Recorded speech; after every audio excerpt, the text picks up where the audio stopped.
Alright. So, let's see, make sure, yep, all good. So, here we are with our second stream of Doki Doki Literature Club. If you didn't catch the first one is on the channel. So I believe where we left off was, let's see, yeah. So I had met these 4 girls, started talking to them, interacting with them, and at some point you have to make a decision on which one you're choosing. I ended up choosing this one right here, the purple hair. I don't know if you'd call that a brunette. No, I imagine this one's a brunette. But ended up choosing this path to go through instead of the other 3, while at the same time the one of the 4 girls that is my best friend, she actually isn't doing too good. Turns out she has some kind of depressive thing, and I'm hoping she doesn't do anything crazy. So let's go ahead and see how this goes. Oh, wow, that was a really fast load. Okay, nice. Oh, what's up, Spencer? Dude, that's my favorite song. I want to rock right now. Your boy Trea came to get down. Alright, let's see. Yuri. Oh yeah, that's right. So we're making, what is it? There's a festival or some kind of something going on, and the literature club is trying to make signs for it, or make stuff for the event itself. Although, Spencer, since you are on, you just keep going with that song. I'd appreciate that. Can you hear me? Is that all good?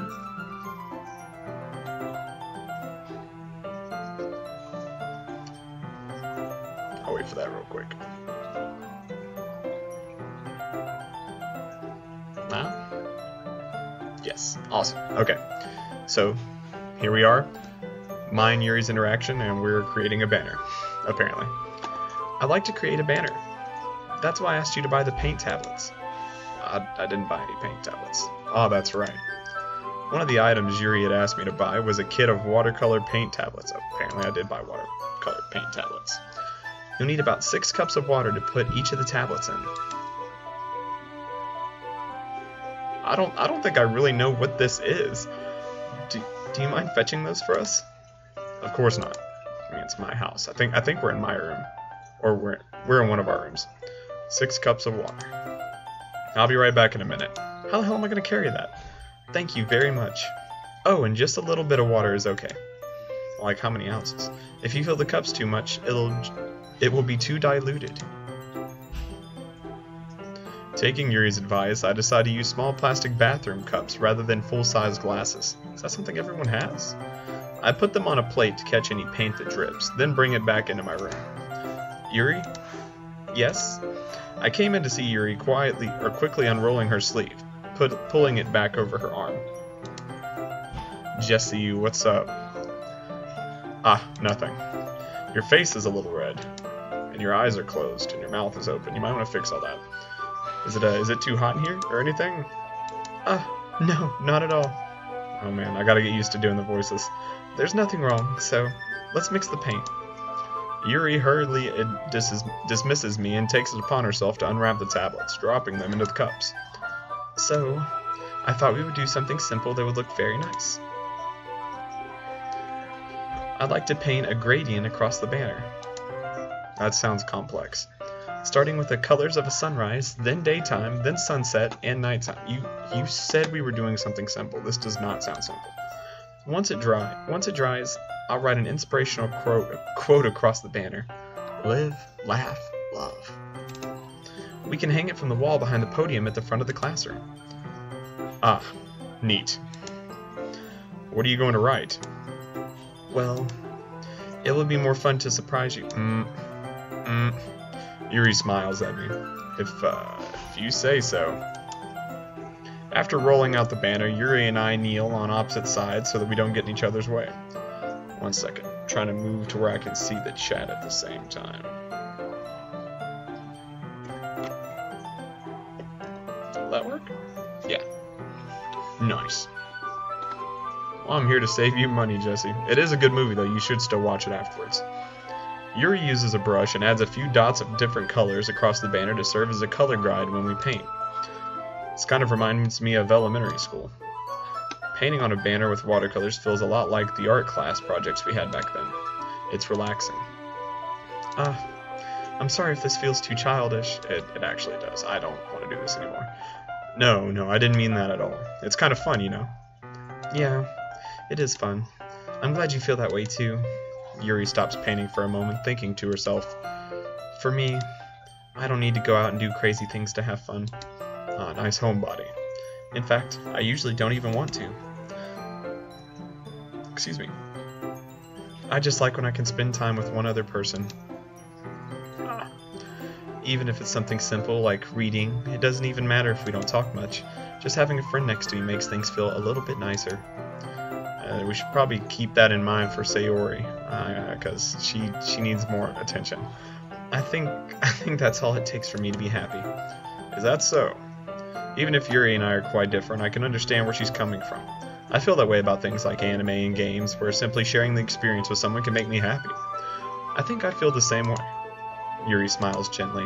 I knew you'd understand. Yuri leans over the banner to grab an unused paintbrush, but I move at the same time, causing my head to bump into hers. Yeah. Sorry. Yuri reels back and I quickly lift my hands in surprise. Are you hurt? No, I'm not hurt. It just startled me, that's all. Sorry, I should have asked you to get it for me. Are you reaching all the way across? It's not your fault, just stay the hell out of my way. Your face. There are droplets of paint on Yuri's face and neck. How? Is there something on my face? Yeah, I accidentally got paint on you.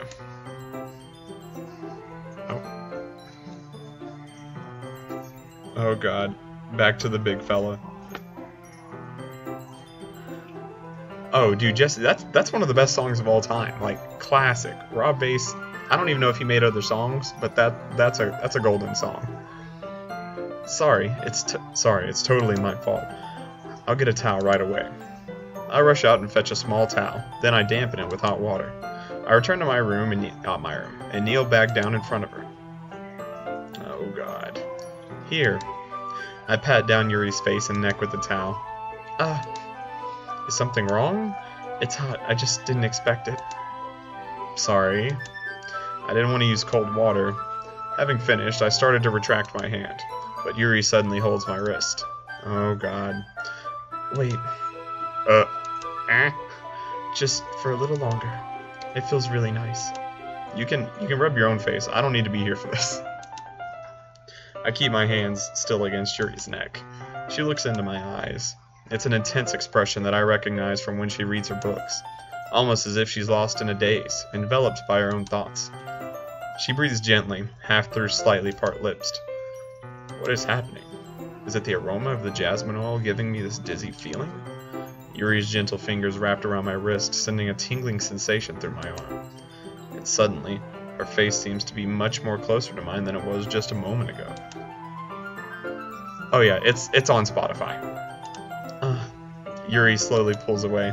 Sorry, I've been feeling a little lightheaded today. I didn't mean to space out. It's fine. The moment is over as soon as it began. Yuri picks up her brush again, but her movements seem clumsier, like she's unable to focus. I remain silent, forced to ignore the event that just transpired. I hesitantly retrieve my own brush and continue following Yuri's example. That should do it. I finish filling the night sky with white dots that look like stars. Looking at the banner as a whole, it's very pretty and natural looking. I think it came out looking better than I expected. I'm really happy with the results. Yeah, me too. Are you going to add the lettering now? Not yet. It needs to dry first. That's true, but won't that take a while? Well, perhaps it would be best to leave it here than have you bring it in the morning. I can do the lettering in the classroom before our event starts. You better hope you can. Is that okay? That's totally fine. Wonderful. In that case, I don't think there's anything more for us to do here. Whew. Ha ha ha ha. You say that like you're glad it's over. Was I wrong to assume that you were at least enjoying yourself a little bit? You ain't gotta force me into saying things I don't maybe not want to say. No, Jesse, is there a makeout scene? I don't want that. No, it's not that. I'm just glad that we managed to get everything done. I see. I am too. I was a little concerned about time. I need to start making dinner soon. Ah, so you don't have any time left?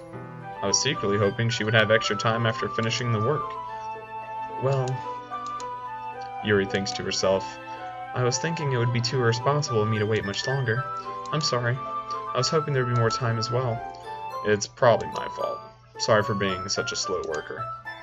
No, it's not your fault at all. And the important thing is that we got everything done, right? Yeah. So, I shouldn't be disappointed or anything? Gathering all her things, Yuri seems to look a little downcast. I understand why. It sounded like she rarely gets the opportunity to spend time with friends in a relaxed environment. But that doesn't mean this is the last time it can happen. Once Yuri packs up, I walk her out the front door. Thank you very much for having me today. No problem. I'm glad I was able to help. Just let me know if there's anything else you need me to bring tomorrow. I will. Well then, Yuri fidgets. I guess I'll see you tomorrow. Wait, I kind of say that without thinking. About today, it's fine that we didn't have as much time as we wanted, because we can do this again. Whenever you want, you can come over or we can go out somewhere. Ah, I forgot you don't like going out much. As I stumble over my words, Yuri simply smiles bashfully. Anyway, you know what I'm trying to say, so... You're very thoughtful, big fella. Ah, no, wait, okay. Oh, the right click takes away the text. Yuri takes a step closer to me, then briefly squeezes my hand. Oh god, she got real close. I kind of like that about you. Well, how am I supposed to respond to that? No, really.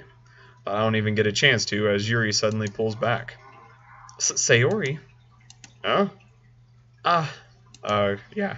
Hi, big fella. Sayori. Just now, we weren't...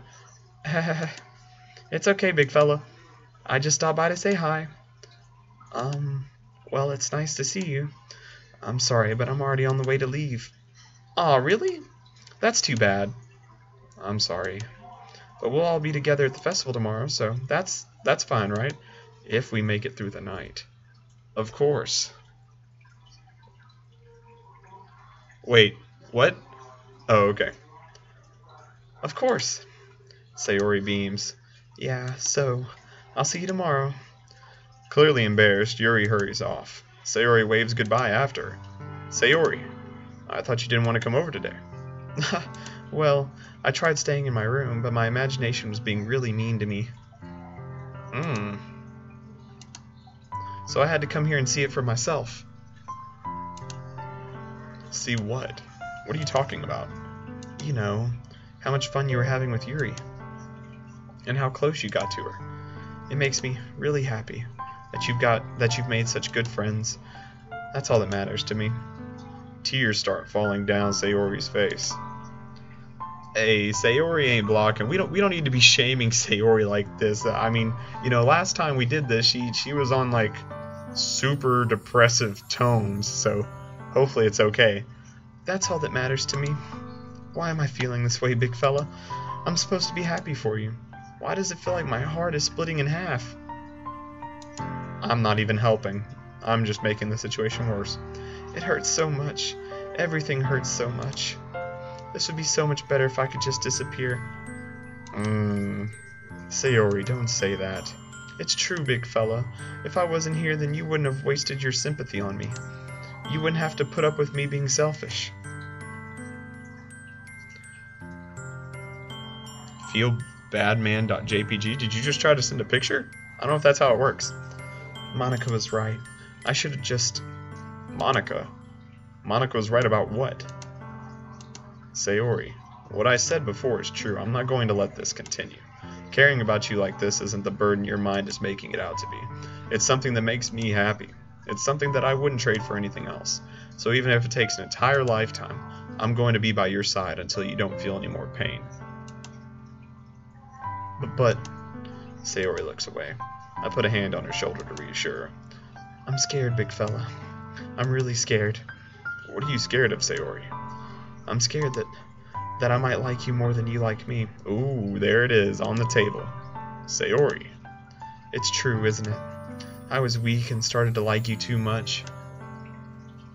I did this to myself. Big fella, I like you so much that I want to die. Is that a thing? That's how I feel. And that's enough, Sayori. I don't want you to hurt anymore. I slide my hand down Sayori's arm and squeeze her hand in my own. Do you remember how I said I always know what's best for you? Do you still believe me? Wordlessly, Sayori nods. Even if you don't understand all of your own feelings, I know what you need most right now. And that's what I'm going to give to you. Oh! Oh, I have to... Wow. I don't know what to...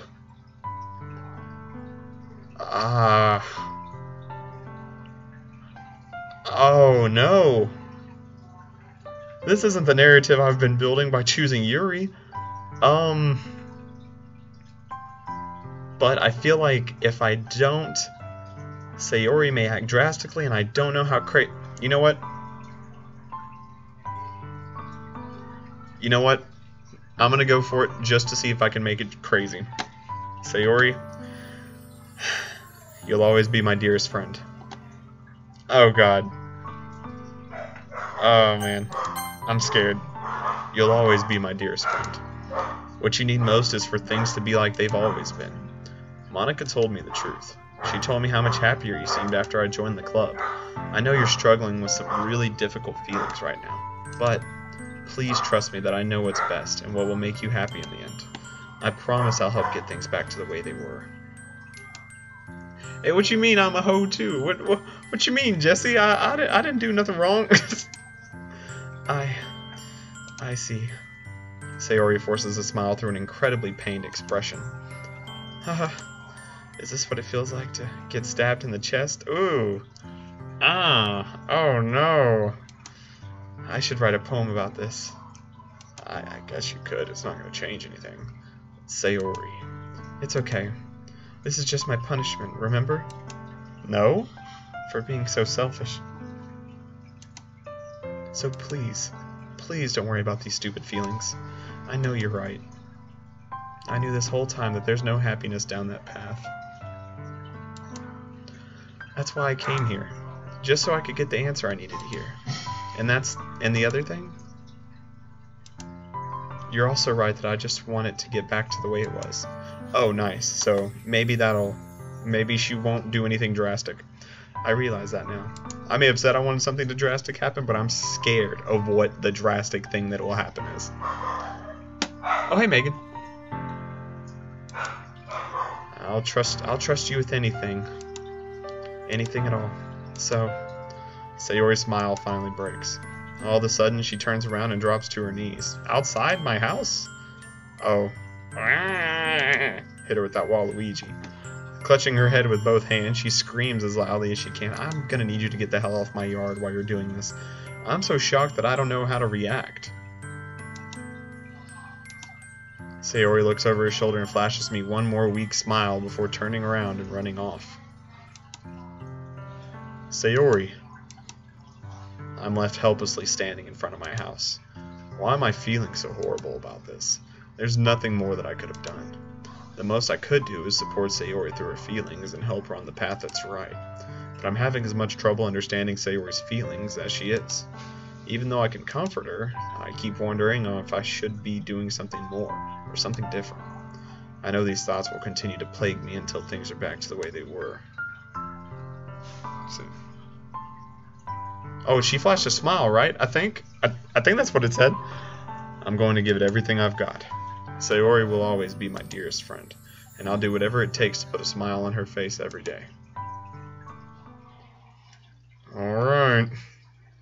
It's the day of the festival. Of all the days, I expected this to be the one where I'd be walking to school with Sayori, but Sayori isn't answering her phone. Oh no. I considered going to her house to wake her up, but decided that's a little too much. You are not observing the whole situation, big fella. Meanwhile, the preparations for the event should be nearly complete.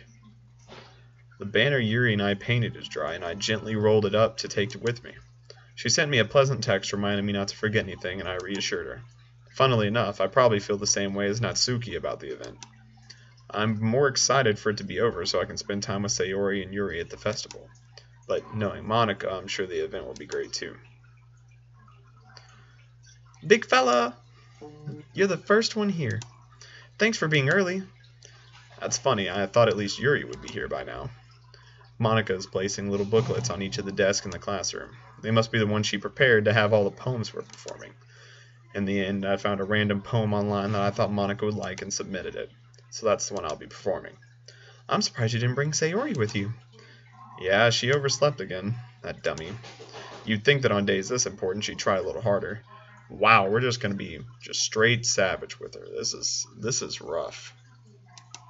Do I need to change the brightness on my light? It looks a little, I don't know if it's, better. I say that, but I suddenly remember what Sayori told me yesterday. And I suddenly feel awful, knowing that's not nearly that simple for her. Stop being an ass, dude. I only said it because it's the way I'm used to thinking. But maybe I should have gone to wake her up after all. You should take a little responsibility for her, big fella. I mean, especially after your exchange with her yesterday. You kind of left her hanging this morning, you know? Exchange? So everyone knows? Monika, you know about that? Of course I do. I'm the club president after all. That does not exactly mean that. But I stammer, embarrassed. Did Sayori really tell her about it that quickly? About how I basically turned down her confession? That makes me really seem like the bad guy here. But I'm the one who knows what's best for her, right? Jeez, you don't know the full story at all, so don't worry. I probably know a lot more than you think. That doesn't help my case. Monika's being as friendly as usual, but I for some reason I felt a chill down my spine after hearing that. Hey, don't you want to check out the pamphlets? They came out really nice. Yeah, sure. I grabbed one of the pamphlets laid out on the desk. Oh, yeah, they really did. Something like this will definitely help people take the club more seriously. Yeah, I thought so too. I flipped through the pages. Each member's poem is neatly printed on its own page, giving it an almost professional feel. I recognized Natsuki and Yuri's poem from the ones they performed during our practice. What's this? I flipped to Sayori's poem. It's different from the one she had practiced. It's one that I haven't read before. Oh, well, it says, get out of my head, get out of my head, get out of my head, get out of my head, get out of my head, on and on and on. And then at the end, it's get out of my head. Oh, there's a scroll. Get out of my head before I do what I know is best for you. Get out of my head before I listen to everything she said to me. Get out of my head before I show you how much I love you. Get out of my head before I finish writing this poem. But a poem is never actually finished. It just stops moving. So she planned on saying get out of my head 50 times? What is this? Reading the poem, I get a pit in my stomach. Big fella? What's wrong? Nothing. This poem feels completely different from everything else Sayori's written. But more than that, I changed my mind. I'm going to get Sayori, so... well, alright. Try not to take too long, okay? Good idea. I quickly leave the classroom. Don't strain yourself, Monika calls out after me. I quicken my pace. Oh man, what was I thinking? I should have tried a little bit harder for Sayori. It's not a big deal to at least wait for her or help wake her up. Even the simple gesture of walking her to school makes her perfectly happy. Besides, I told her yesterday that things will be the same as they always have been. That's all she needs, and that's what I want to give her. It's nice he's kind of going back to being a good guy. Hey, Peyton. I reach Sayori's house and knock on the door. I didn't expect an answer since she's not picking up her phone either. Oh God. Like yesterday, I opened the door and let myself in. Sayori. She really is a heavy sleeper. I swallow. I can't believe I ended up doing this after all. Waking her up in her own house. Isn't that more like something a boyfriend would do? In any case, it just feels right. Outside Sayori's room, I knock on the door. Sayori? Wake up, dummy. There's no response. I really didn't want to have to enter her room like this. Isn't it kind of a breach of privacy? but she really leaves me no choice. I gently open the door. Say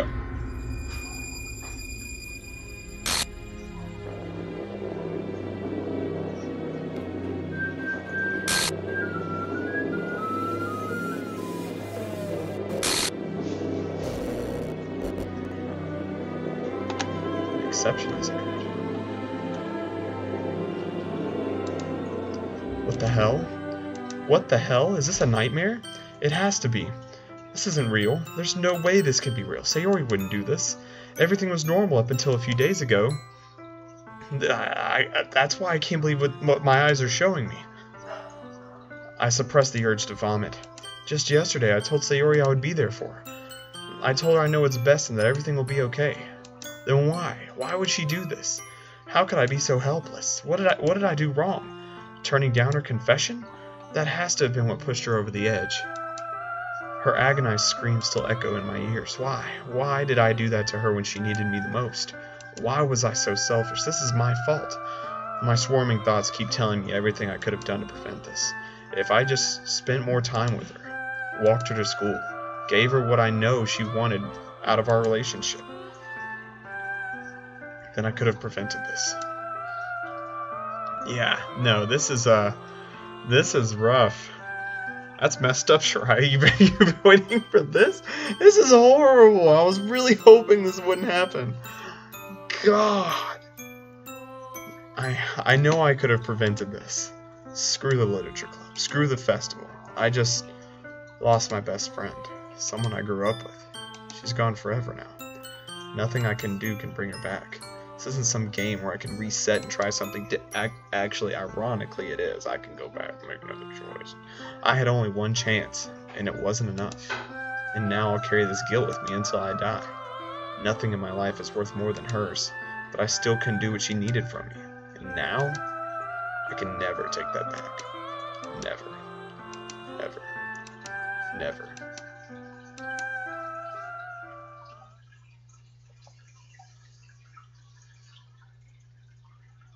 End?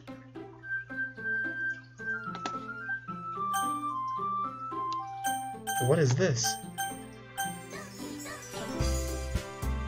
Wait.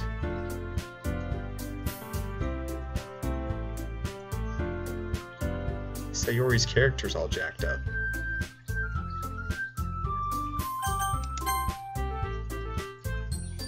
Yeah, one of my files got erased. Can someone tell me what's going on?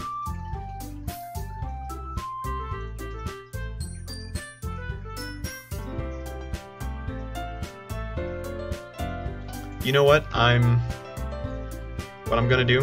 I'm gonna go ahead and start from the same point I just did. Well, this is the game files. What do you mean? Or should I check on this button?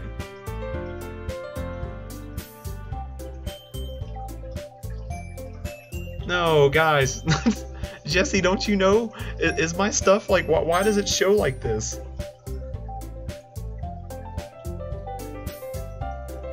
And is this permanent? Like, oh, like minimize the file? Oh, that's my OBS.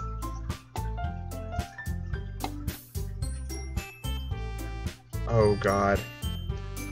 Oh god. Happy thoughts. Oh, Jesse's calling. Hey, what's up, man? Hey, oh my god, that's so weird because I'm looking at you. You're not doing it on. Right? So meta. So, it stopped sending me.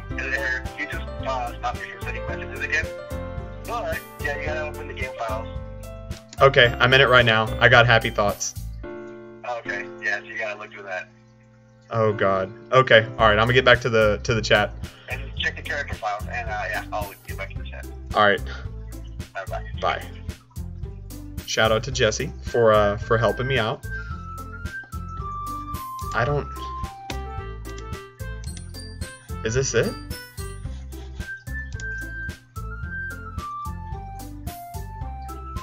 It's pretty scary. That's Sayori. Oh, I don't want to pull up all that. I don't know what else I got on here. Oh crap. Let's... You know what? I'm curious. Let's go ahead and click this button.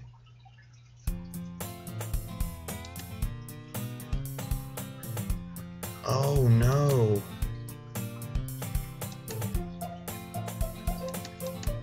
Everything with her is corrupted now. Yeah, now she's all this really weird text.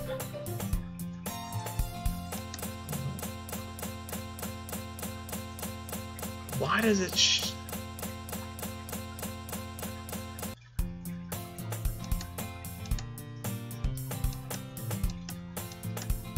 Whoa! Okay. Okay. I always tell myself it's about... Okay, so I was clicking through that a little quickly. It just said that I always walk to school alone. Like, it just wiped her out from memory.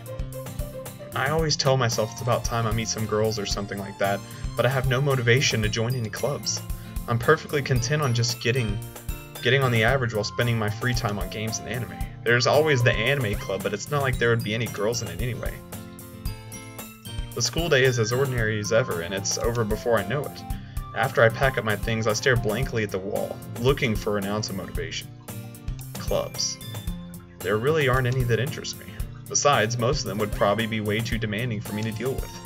I guess I have no choice but to start with the anime club. Big fella? Monica. What is going on? Whoa. Monica. Oh my goodness, I totally didn't expect to see you here. It's been a while, right? Ah, yeah, it has. Monica smiles sweetly. We do know each other. Well, we rarely talked, but we were in the same class last year. Monica was probably the most popular girl in class. Smart, beautiful, athletic, basically completely out of my league. So having her smile at me so genuinely feels a little... What did you come in here for anyway? Oh, I've just been looking for people, or for some supplies to use for my club. Do you know if there's any construction paper in here? Or markers? I guess you could check the closet. You're in the debate club, right? About that, I actually quit the debate club. Really? You quit? Yeah. To be honest, I can't stand all the politics around the major clubs. It feels like nothing but arguing about the budget and publicity and how to prepare for events. I'd much rather take something I personally enjoy and make something special out of it. In that case, what club did you decide to join? Actually, I'm starting a new one. A literature club. Okay, so it just glitched at literature club. So is that still canon? Is that something we're rolling with? Literature. That sounds kind of dull. How many members do you have so far? It's kind of embarrassing, but there are only 3 of us so far. Her, Yuri, and... Oh, the girl I use the country voice for. I don't remember her. It's really hard to find new members for something that sounds so boring. Well, I can see that. But it's not really boring at all, you know? Literature can be anything. Reading, writing, poetry. I mean, one of my members even keeps her manga collection in the club room. Wait, really? Yeah, it's funny, right? She always insists that manga is literature, too. I mean, she's not wrong, I guess. And besides, a member is a member, right? Did Monica say she? Hey, big fella. By any chance, are you still looking for a club to join? I mean, I guess so, but... In that case, is there any chance you could do me a big favor? I won't ask you to join, but if you could at the very least visit my club, it would make me really happy. Please? Well, I guess I have no choice to refuse, or no reason to refuse. Besides, how could I ever refuse someone like Monica? Sure, I guess I could check it out. Ah, awesome. You're really sweet, big fella, you know that? It's nothing, really. Oh, Sailor Moon looking ass. Oh, Sailor Orion's belt looking ass. Ain't even got a planet. I'll look for the materials another time. You're more important. I'm nervous, and thus today marks the day I sold my soul to Monica for her irresistible smile. I timidly follow Monica across the school and upstairs, a section of the school I rarely visit, being generally used for third-year classes and activities. Monica, full of energy, swings open the classroom door. I'm back, and I brought a guest with me. That was scary. Alright, yeah, I'm in it. A guest. Seriously? You brought a boy?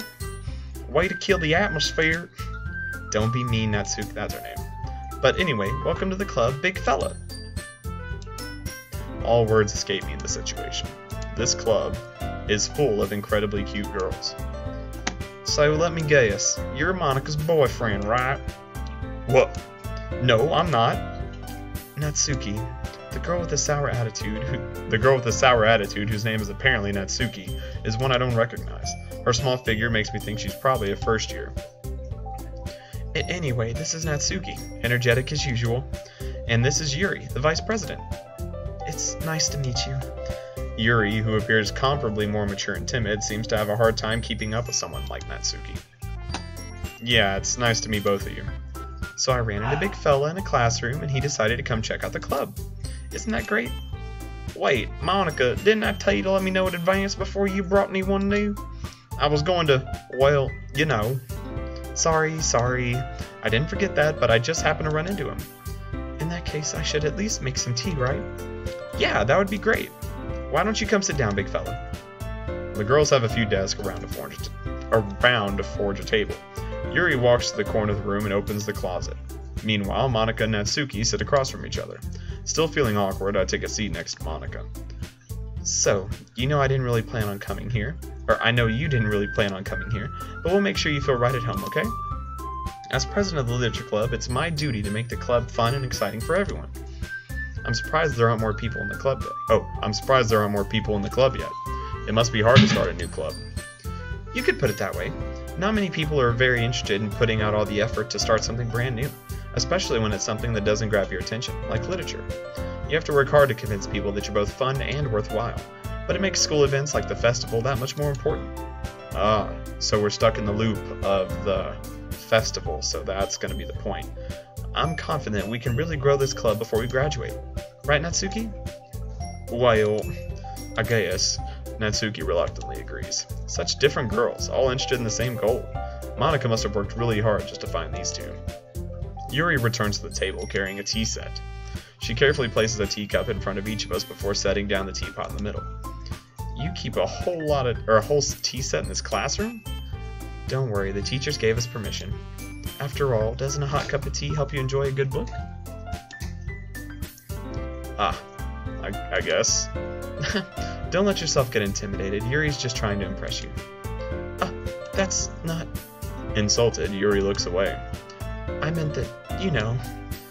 I believe you. Well, tea and reading might not be a pastime for me, but I do at least enjoy tea. I'm glad.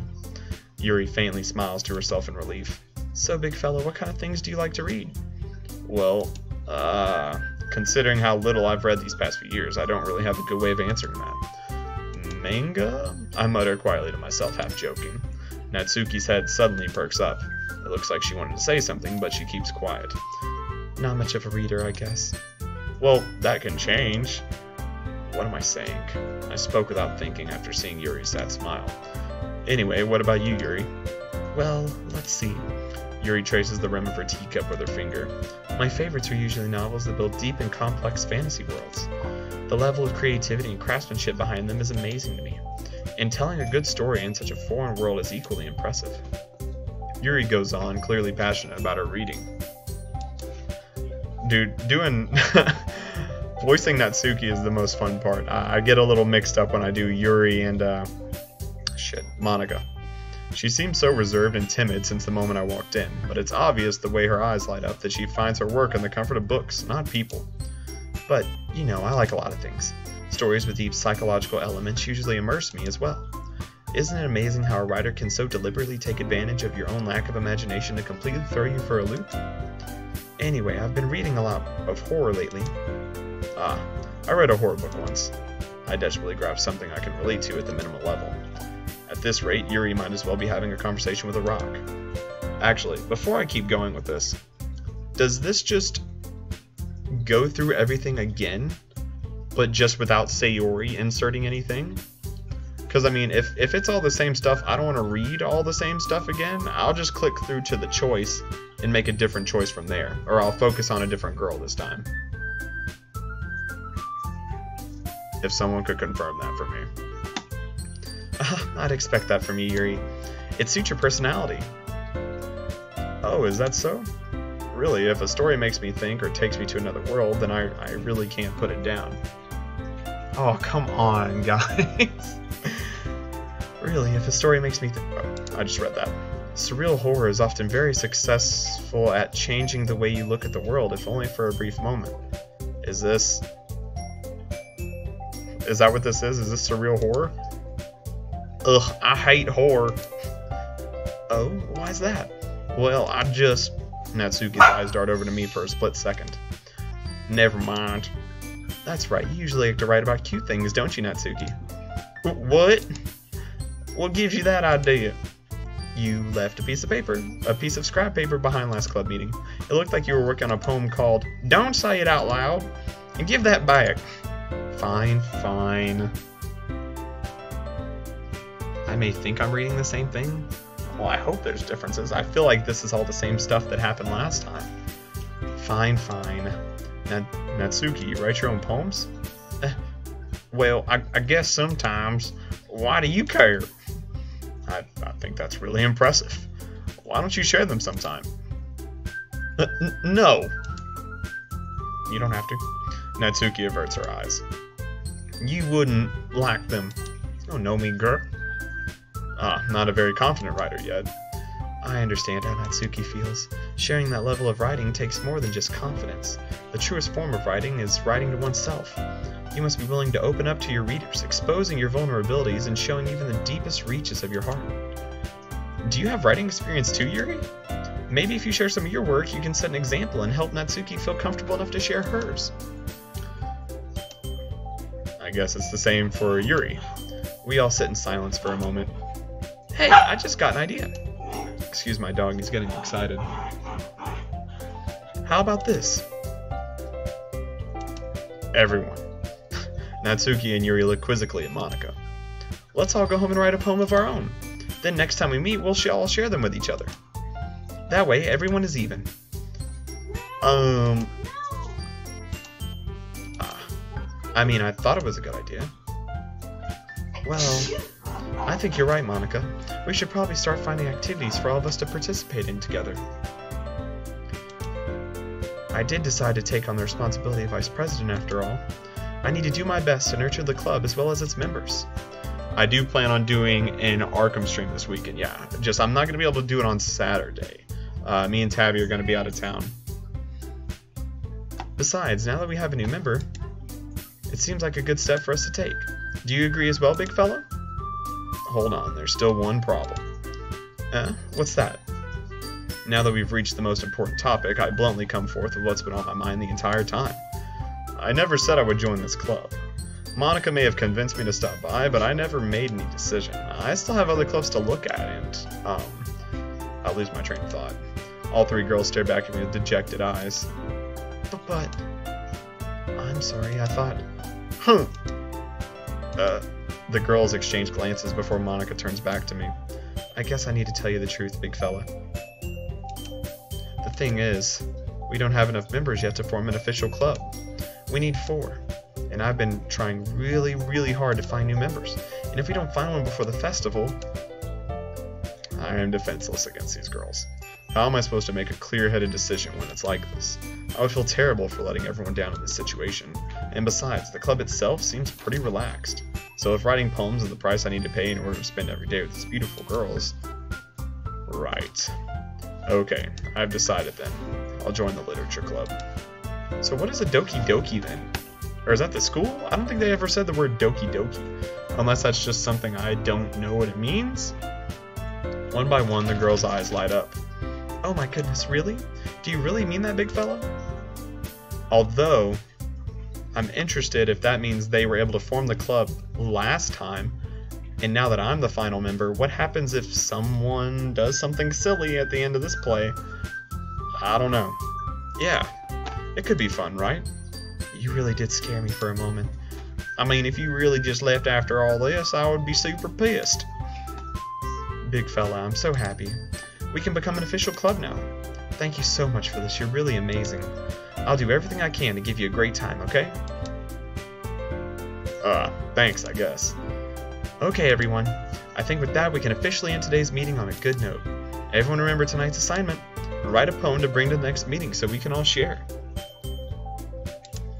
Monica looks over at me once more. Big fella, I look forward to seeing how you express yourself.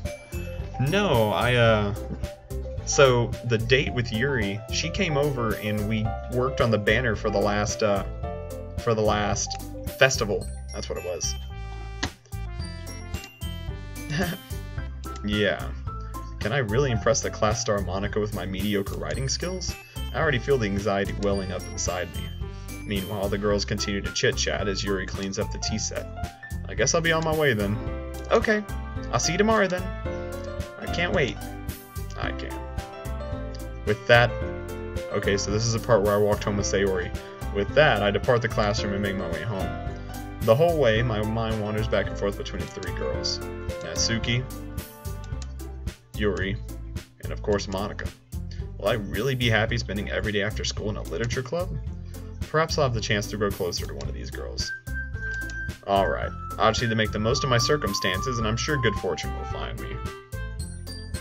There were definitely no fireflies. I'll just make the most of my circumstances, and I'm sure good fortune will find me. And I guess that starts with writing a poem tonight. You've unlocked a special poem.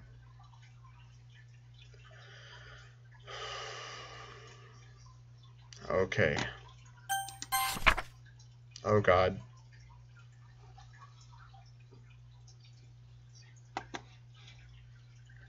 There's still like an image. Oh no, it cuts off here.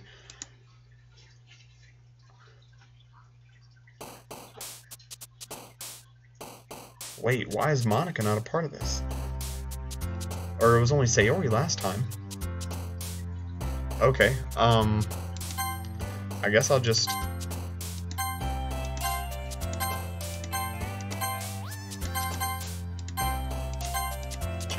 pick, I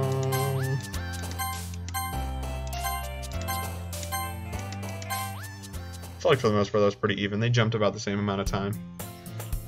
Hi again, big fella. Glad to see you didn't run away on us. Ha. Nah, don't worry. This might be a little strange for me, but at least I keep my word. Well, I'm back at the literature club. I was the last to come in, so everyone else is already hanging out. Thanks for keeping your... Did her face just glitch? Thanks for keeping your promise, big fella. I hope this isn't too overwhelming a commitment for you. Making you dive headfirst into literature when you're not accustomed to it. What was that?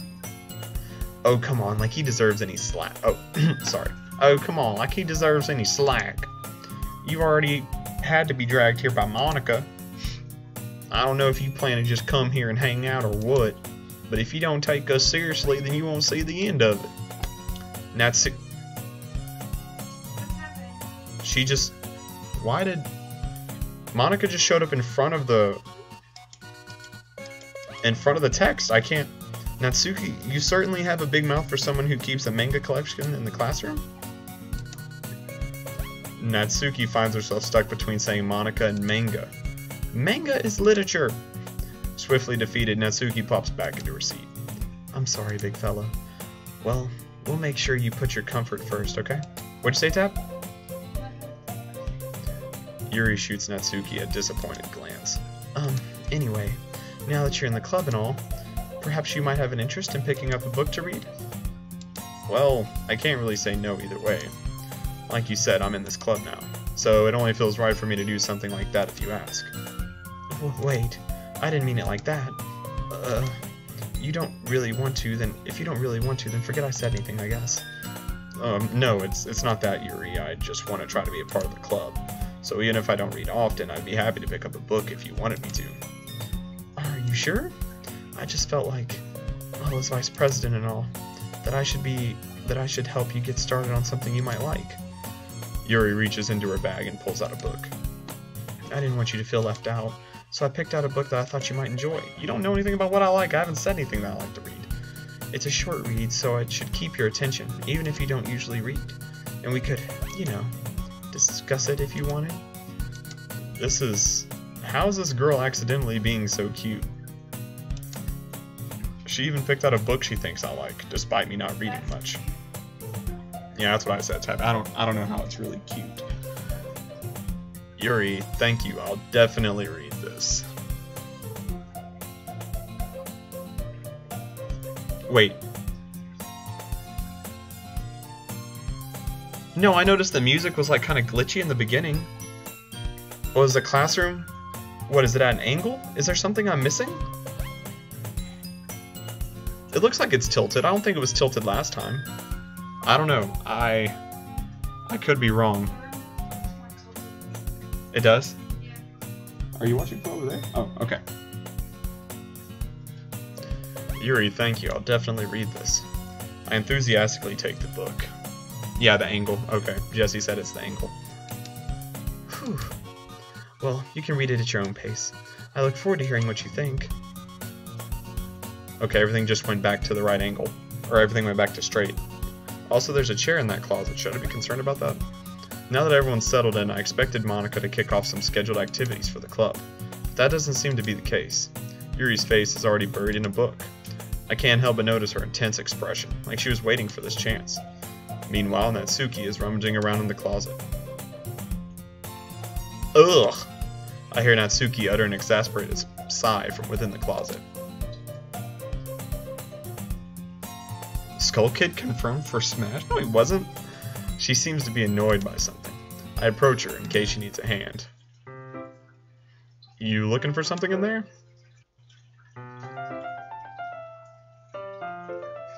Fucking Monicom? She never puts my stuff back in the right spot.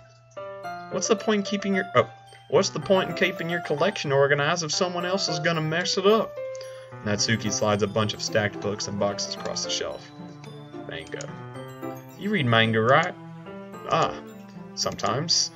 Manga is one of those things where you can't admit you're really into it until you figure out where the other person stands. Almost understandable. How did you know anyway? I heard you bring it up at some point. Besides, it's kind of written on your face. What's that supposed to mean? I see. There's a lone volume of manga amidst a stack of various books on the side of one of the shelves. Curious, I pull it out of the stacks. There it is! Natsuki snatches it from out of my hand. Then she turns to a box of manga and slips the volume right back into the middle of the rest. Ah, much better. Seeing a box set with one book missing is probably the most irritating sight in the world. I know that feel. I get a closer look at the box she's admiring. Parfait Girls? It's a series I've never heard of in my life. It probably means it's either way out of my demographic or it's simply terrible. Wait. Oh, I think I clicked too far. Whoops. If you're gonna judge, you can do it through the glass on that door. She points to the classroom door. Hey, I wasn't judging anything. I didn't even say anything. It was the tone of your voice. But I'll tell you one thing, big fella. Consider this a lesson straight from the literature club. Don't judge a book.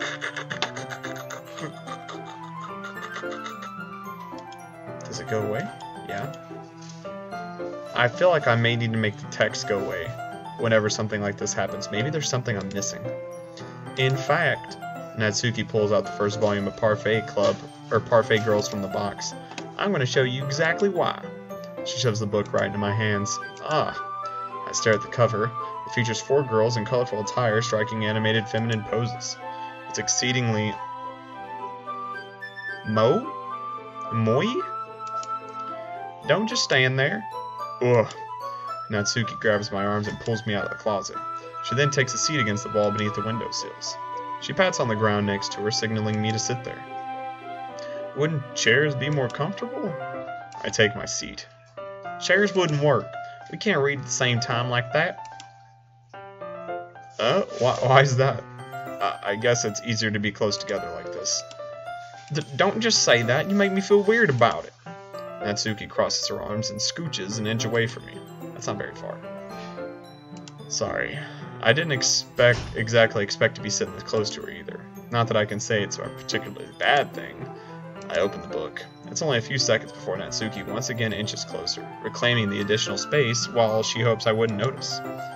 I can feel her peering over my shoulder, much more eager to begin reading than I am. Wow, how long has it been since I read the beginning?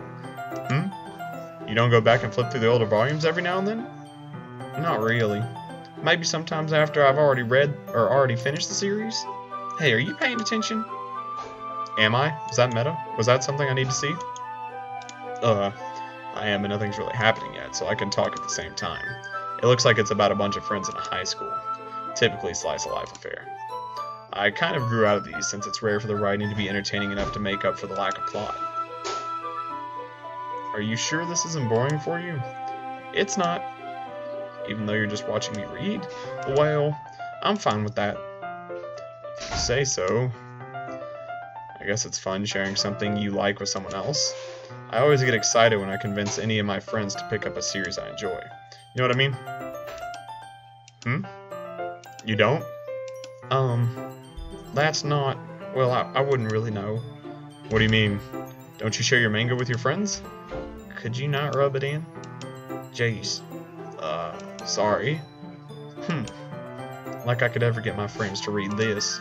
They just think manga is for kids. I couldn't even bring it up with them without them being all like, you still haven't grown out of that yet?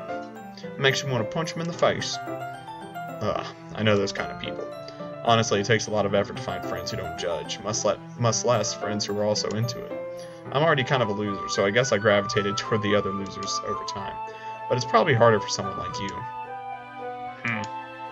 Yeah, that's pretty accurate. Wait, which part? I mean, I feel like I can't even keep it in my own room. My dad would beat the shit out of me if he found this? What is going to happen? At least it's safe here in the club room. What? I didn't, or yeah, big fella dissed the slice of life. So now that I beat the game once, Tabby. You beat it? Yeah, well I beat it once, but apparently you go through it multiple times, and sometimes. Oh, the girl committed suicide? Yeah, the girl just committed suicide, and now sometimes other text will show up in really weird font. Like the first one said like fuck one of the other girls, and this one just said my dad would beat the shit out of me. So I don't know. Except Monica's kind of a jerk about it. Ugh, I just can't win, can I? Well, it paid off in the end, didn't it? I mean, here I am reading it. Well, it's not like that solves any of my problems. Yeah, no, not really. Maybe. But at least you're enjoying yourself, right? Did I really? Oh no, I'm sorry.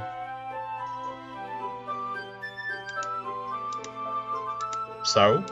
Haha. Geez, that's enough. Are you gonna keep reading or what? Yeah. I flipped the page. Time passes. As it does. Natsuki is strangely quiet now. I glance over at her. Oh shit. It looks like she started to fall asleep. Hey, Natsuki? Yeah? Suddenly, Natsuki collapses straight into me. Hey. I can't tell. It's like her eyes, face, and the text itself was pixelated. This was like some haunted shit. I don't like this. Yeah. I'm gonna be pissed if Jesse had a curse come into our house. Surely Jesse wouldn't ask me to play a cursed game. Oh, jeez. Oh, whoops. Oh, jeez. Natsuki, are you okay? Here. Monica reaches into her bag and pulls out some kind of protein bar. She throws it in Natsuki's direction.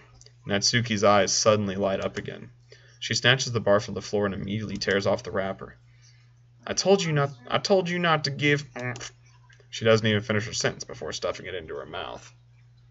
Oh, everyone's saying hi, Tabby. Hi. Tabby says hi back. She doesn't even finish her sentence before stuffing it into her mouth.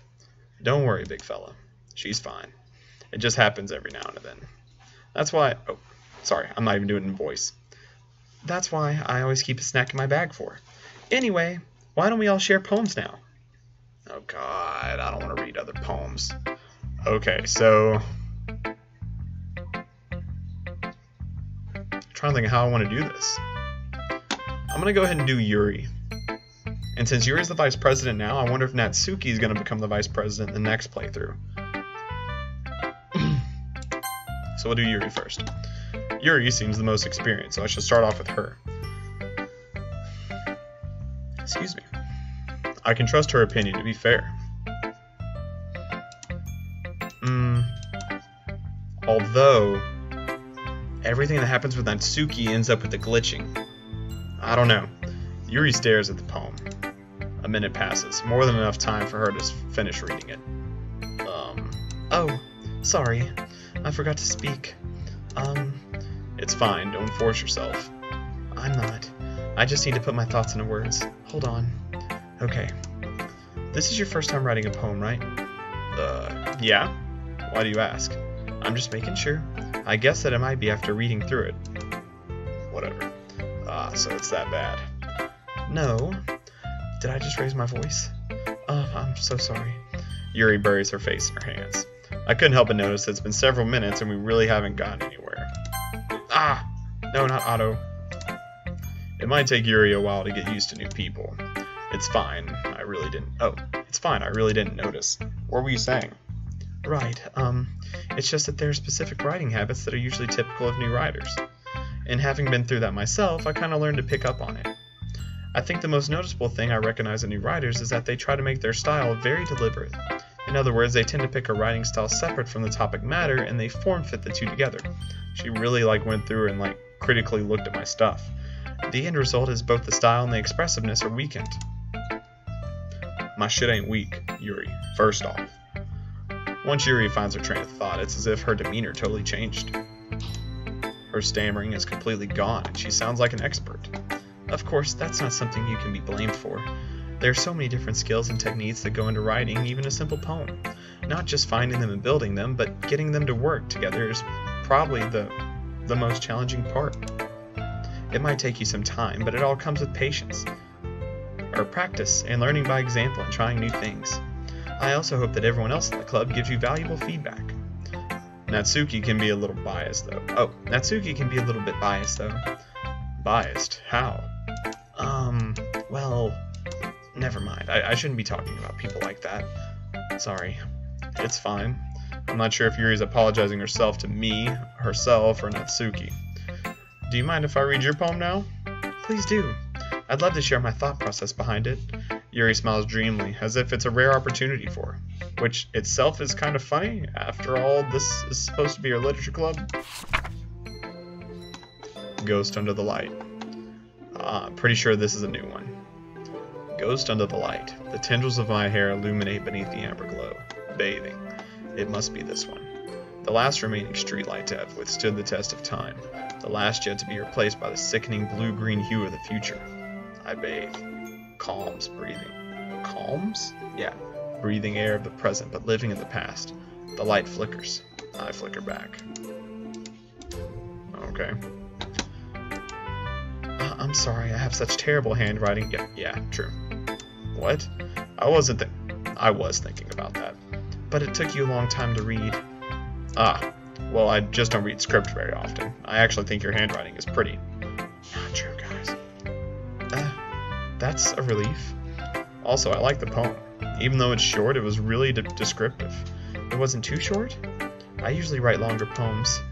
Not at all. I'm really glad you like it. I'll be honest, since it's our first time sharing, I wanted to write something a little more mild. Something easy to digest, I suppose. Are you into ghosts, Yuri? Who? Actually, the story isn't about a ghost at all, big fella. Really? I must have totally missed the point. Well, I suppose you did only glance over it after all. I was trying to read your nappy-ass handwriting. But remember, the poets often express their own thoughts, feelings, and experiences in their work. They usually do more than tell a simple story or paint a picture. In this case, perhaps the subject of the poem is only being symbolically compared to a ghost. Lingering in her last remaining place of comfort, unable to let go of the past. Says Sayori, and soon to be left with nothing. That's a lot more solemn, putting it that way. I hadn't even thought of that. That's impressive. It's nothing, really. Well, if it makes me happy that you think it was. Just remember that it won't be long before you pick up on these things, too. Yeah, maybe you're right. I guess I'll have to keep trying. I'm counting on you. Who should I show my poem to next? Let's do Monica. Hi, big fella. Having a good time so far?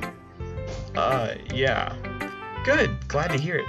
By the way, since you're new and everything, if you ever have any suggestions for the clubs, like new activities or things we can do better, I'm always listening.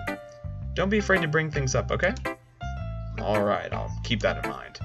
Of course, I'll be afraid to bring things up. And I'm much better off just going with the flow until I'm more settled in. Anyway, want to share your poem with me? It's kind of embarrassing, but I guess I have to. Don't worry, big fella. We're all a little embarrassed today, you know? But it's that sort of barrier that we'll all learn to get past soon. Yeah, that's true. I hand Monica my poem. I like it, big fella. Really? It's a lot cuter than I expected. Ha. Oh, jeez. No. It kind of makes me think of something Natsuki would write. And she's a good writer, too. So take that as a compliment. Try Lucky Star if you want to learn how to pronounce things like moi or mo. Mui. So take that as a compliment. If you say so. Yep. If you're interested in Natsuki, then always keep a snack on you. I feel like they're really pushing me towards Natsuki. She'll cling to you like a puppy. Ha! Natsuki's dad doesn't give her lunch money or leave her any food in the house, so she's in a fussy mood pretty often. So Natsuki's a wolf? Yes. I don't think that's the case. But sometimes she just loses all of her strength and shuts down. Milo! Like earlier. This is just a guess, but I think she's so small because of her malnutrition is interfering with her adolescent growth. But hey, some guys are into petite girls too, you know? Sorry, just trying to look at the bright side. This is child neglect. I don't think there's a bright side. Anyway, do you want to read my poem now? Don't worry, I'm not very good. You sound pretty confident for someone who claims to not be very good. Well, that's because I have to sound confident. That doesn't mean I'm always feel that way, you know? I see. Well, let's read it then.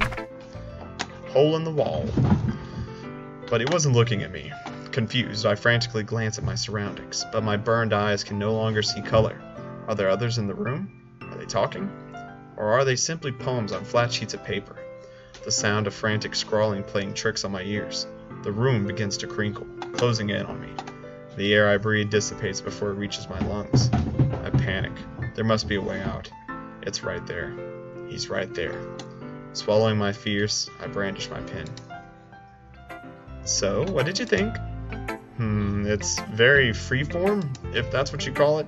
Sorry, I'm not really the right person to ask for feedback. It's okay. Yeah, that kind of style has gotten pretty popular nowadays. That is, a lot of poems have been putting emphasis on timing between words and lines. When performed out loud, it can be really powerful. What was the inspiration behind this one? Well, I'm not sure I know how to put it. I guess you could say that I had some kind of epiphany recently. It's been influencing my poems a bit. An epiphany? Yeah. What's up, Will? Yeah, something like that. I'm kind of nervous to talk about deep stuff like that because it's kind of coming on strongly. Maybe after everyone is better friends with each other. Anyway, here's Monica's writing tip of the day. Sometimes when you're writing a poem or a story, your brain gets too fixated on a specific point. If you try so hard to make it perfect, then you'll never make any progress. Just force yourself to get something down on the paper and tidy it up later. Another way to think about it is this. If you keep your pen in the same spot for too long, you'll just get a big dark puddle of ink. So move your hand and go with the flow. That's my advice for today. Thanks for listening. Well, I mean, Natsuki's my only choice now. Oh boy, lobster boys. Natsuki. Okay, well let's start with the things I don't like. First of all, Natsuki rereads my poem. Never mind, I don't feel like giving you my opinion. Then what's the point of sharing in the first place? I wrote this when I could have been doing other things. In fact, I remember how I said I wanted to read your poems? That's what I had in mind when writing this. I want to help you feel more comfortable to share yours. Like Monica said. Well, I would be more comfortable sharing my poem if yours was really bad. You were supposed to show me some dumb poem and make me go, ha, well, it's not that great, but let me show you what real literature looks like. And you went and ruined it. I hope you're happy. So in other words, you're saying you liked it? Natsuki's retort gets caught in her throat. You just don't understand anything, do you? I already told you that I don't have to go announcing it on the world like you're all self-important. Pretty sure you actually never said that. I say that mostly to myself. Natsuki must really hate me or something. I can't figure out if it's a win or a loss that she liked my poem. In any case, you still need to show me yours, right? Fine, I guess. Only because Monica will make me if I don't. Oh, I think hers was the same poem from last time, I think. Eagles can fly. Monkeys can climb. Crickets can leap. Horses can race. Owls can seek. Cheetahs can run. Eagles can fly. People can try, but that's about it.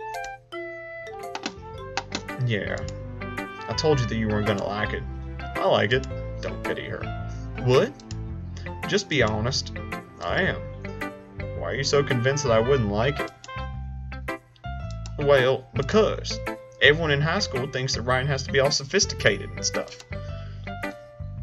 So people don't even take my writing seriously. But isn't the point of poems for people to express themselves? Your writing style wouldn't make your message any less valid. Yes, exactly. I like when it's easy to read, but it hits you hard.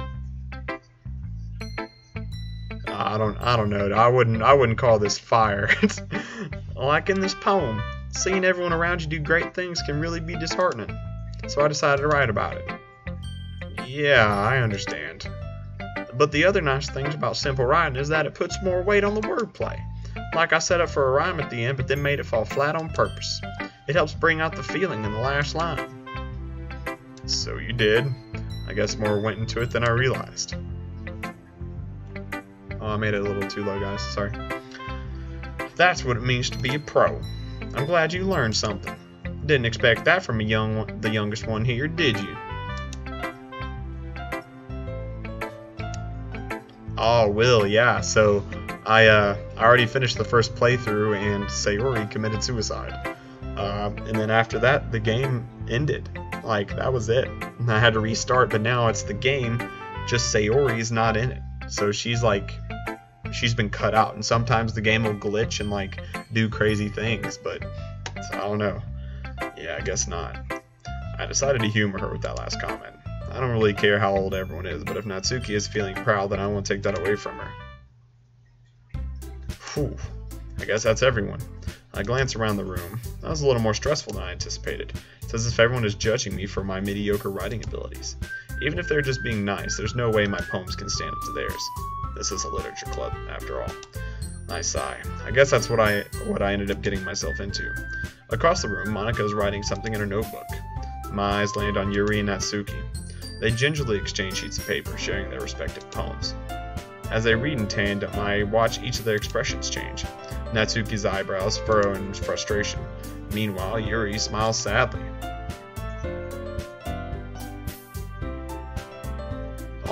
Sometimes the music changed in the first part, but I don't think the music's changed much. What's with this language? Did you say something? Oh, it's nothing. Call her out. Natsuki dismissively returns the poem to the desk with one hand. I guess you could say it's fancy. Ah, thanks. Yours is cute. Cute? Did you completely miss the symbolism or something? It's clearly about the feeling of giving up. Well, if you go back later, go like 20-30 minutes in, and I think that's where it happened. How can that be cute? I know that. I just meant the language, I guess. I was trying to say something nice. You mean you have to try that hard to come up with something nice to say? Has it really? I don't think I've noticed, Shreya. Or except for the first part where it was all in dissonance, I guess, or it just didn't match. Thanks, but it really didn't come out nice at all. Well, I do have a couple suggestions. If I was looking for suggestions, I would have asked someone who actually liked it, which people did, by the way. Monica liked it, and Big Fella did too. So based on that, I'll gladly give you some suggestions of my own. First of all, excuse me. I appreciate the offer, but I've spent a long time establishing my writing style. I don't expect it to change anytime soon, unless, of course, I come across something particularly inspiring. Which I haven't yet. And Big Fella liked my poem too, you know. He even told me he was impressed by it. Natsuki suddenly stands up. Oh? I didn't realize you were so invested in trying to impress our new member, Yuri. That's not what you're just... Yuri stands up as well. Maybe you're just jealous the Big Fella appreciates my advice more than he appreciated yours. Huh? And how do you know he didn't appreciate my advice more? And are you that full of yourself? No. If I was full of myself, I would deliberately go out of my way to make everything I do overly cutesy. Damn, call her out. Well, you know what? I wasn't the one whose boobs magically grew a size bigger as soon as Big Fella started showing up. Damn. Natsuki! Natsuki, that's a little... Oh, they both tell her. This doesn't involve you. Taking out your own insecurities on others like that. You really act as young as you... Okay. So now it's speeding up. And it's glitching. I don't know. I'm nervous. Me? Look who's talking, you wannabe edgy bitch. Edgy? Whoa! Sorry that my lifestyle is too much for someone of your mental age to comprehend. See? Just saying that proves my point. Most people learn to get over themselves after they graduate middle school, you know. If you want to prove anything, then stop harassing others with your sickening attitude.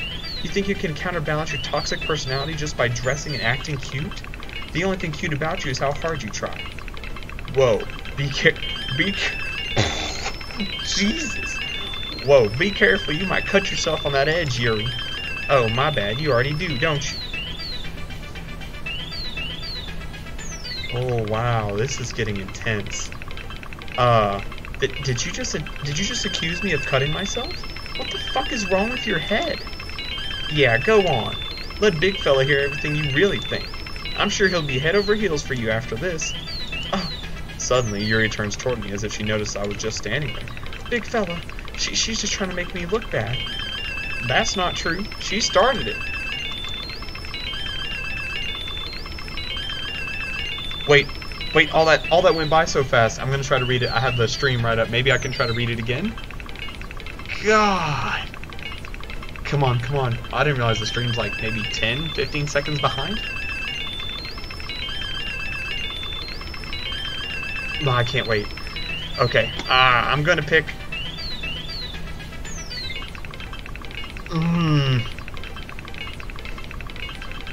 Oh, God, dude, I don't know. I'm gonna pick Yuri.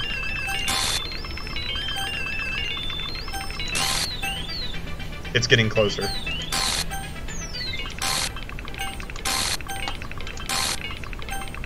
It's getting closer, and I don't know what to do.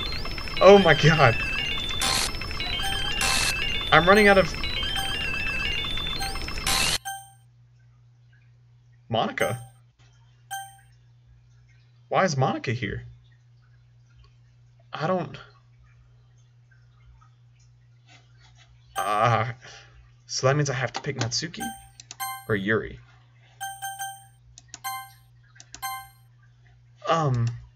Hey, big fella.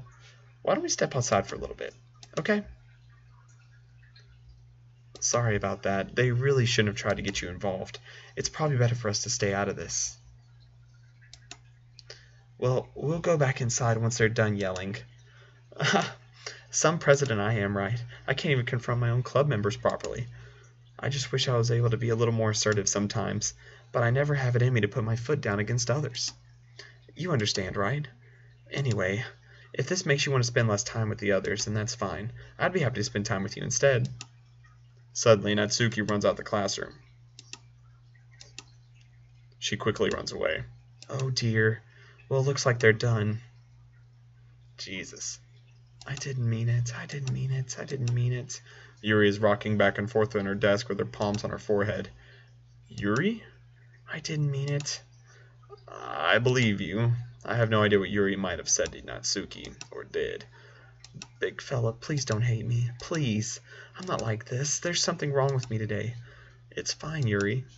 We know you didn't mean it. Besides, I'm sure Natsuki will forget all about it by tomorrow.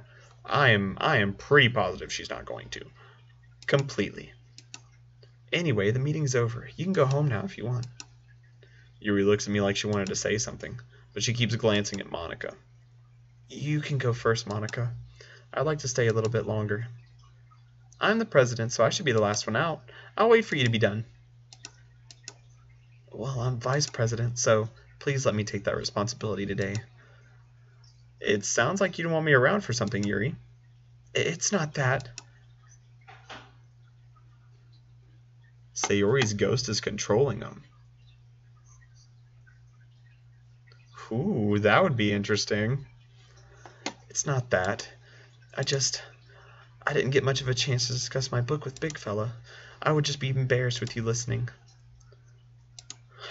I guess I don't really have a choice, do I? I'm sorry for causing trouble, but I really appreciate you understanding.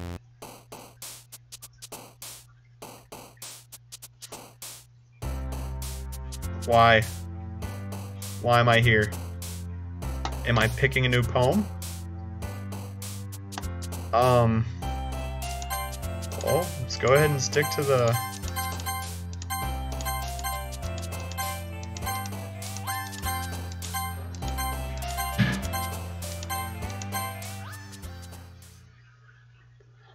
Spencer, I don't know if anyone wants the big fella. I feel like this is just getting weird. Another day passes, and it's time for the club meeting already. I've gotten a little more comfortable over here the past couple days. Entering the club room, the usual scene greets me. Welcome back, big fella. Ah, hi, Yuri. I'm not sure if it's me or Yuri's expression, but the weight of yesterday's quarrel still hangs in the air a little. Yuri glances over her shoulder, looking around the room. Oh, did I miss more sex jokes? I'm sorry. Yuri glances over her shoulder, looking around the room. If you die in the game, you die in real life? Awkward. Hope that doesn't happen. Natsuki is reading manga at a desk, and surprisingly, Monica isn't here yet. Suddenly, Yuri takes my arm and pulls me to the corner of the room. About yesterday, I really need to apologize. Nothing like that has ever happened before, and something just came over me, I guess. I wasn't acting mentally sound. Please don't think we're usually like this. Not just me, but Natsuki as well. Yuri, I'm happy that you were considerate and apologized. You don't have to worry too much. Even though I'm only been here a couple of days, I could tell something was off yesterday. Maybe we were just a little extra sensitive because it was our first time sharing poems. Oh, you feel? Oh, that's awkward. Thank you, though. But whatever it was, it didn't make me think any less of you. I had already decided that there's no way you can be a bad person, and now that you're apologizing, I know you really didn't mean it. Big fella, don't say those kind of things so frankly. They make me a little too happy. I'm really glad that you're such an understanding person. And I'm really glad that you joined this club. Everything's a little bit brighter with you around, and... sorry, what am I saying right now? Hey, have you guys seen Monica?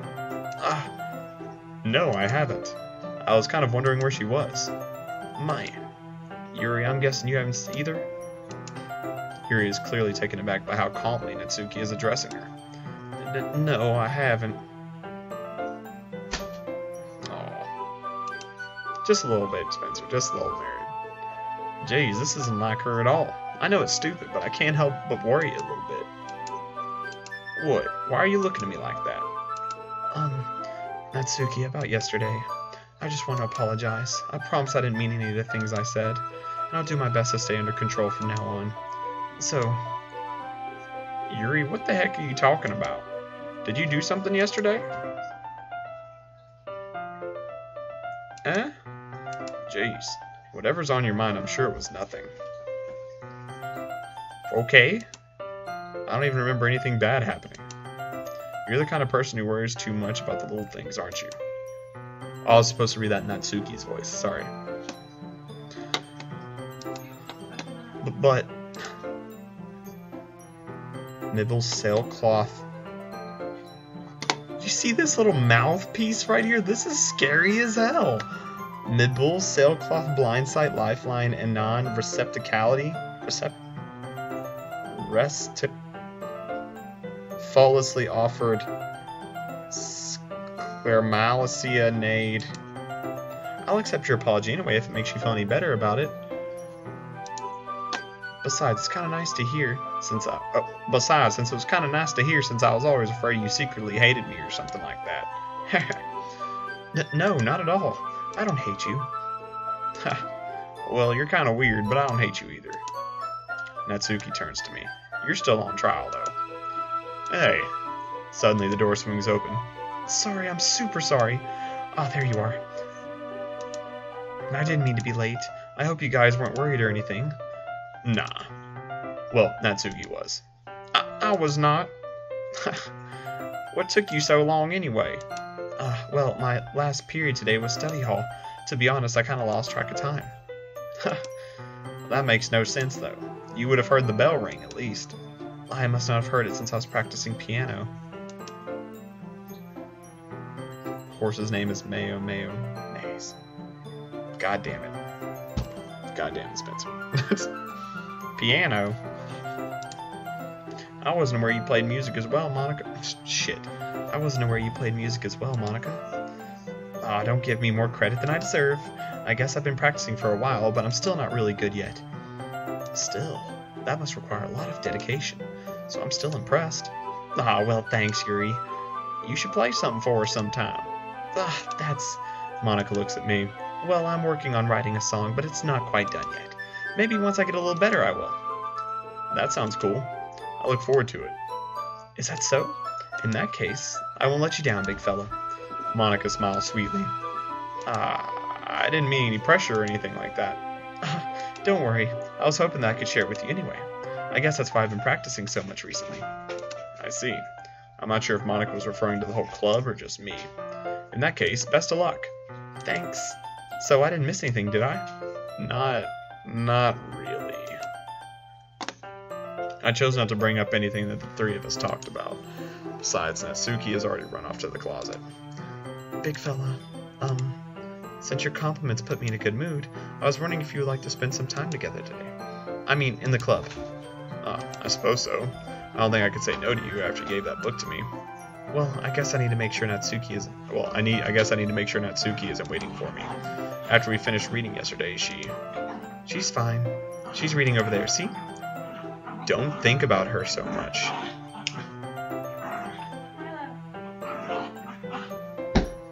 My dog's fighting a lot.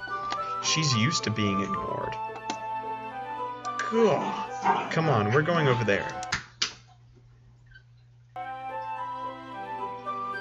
What's the story about anyway? Well, I look at the cover of the book. The book is titled Portrait of Markov. I wonder if that was the book from last time. I don't remember. There's an ominous-looking eye symbol on the front cover.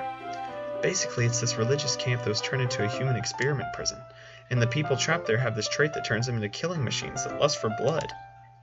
But the facility gets even worse, and they start selectively breeding people by cutting off their limbs and affixing them to... Oh, that might be a little bit of a spoiler. But anyway, I'm really into it. This is not the same book from last time, I'm pretty sure. You think the Black Texas Aori, Spencer? I don't know.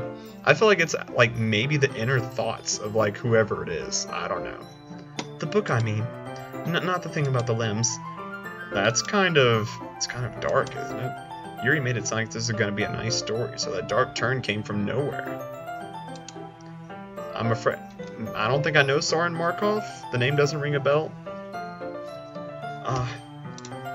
Are you not a fan of that sort of thing, big fella?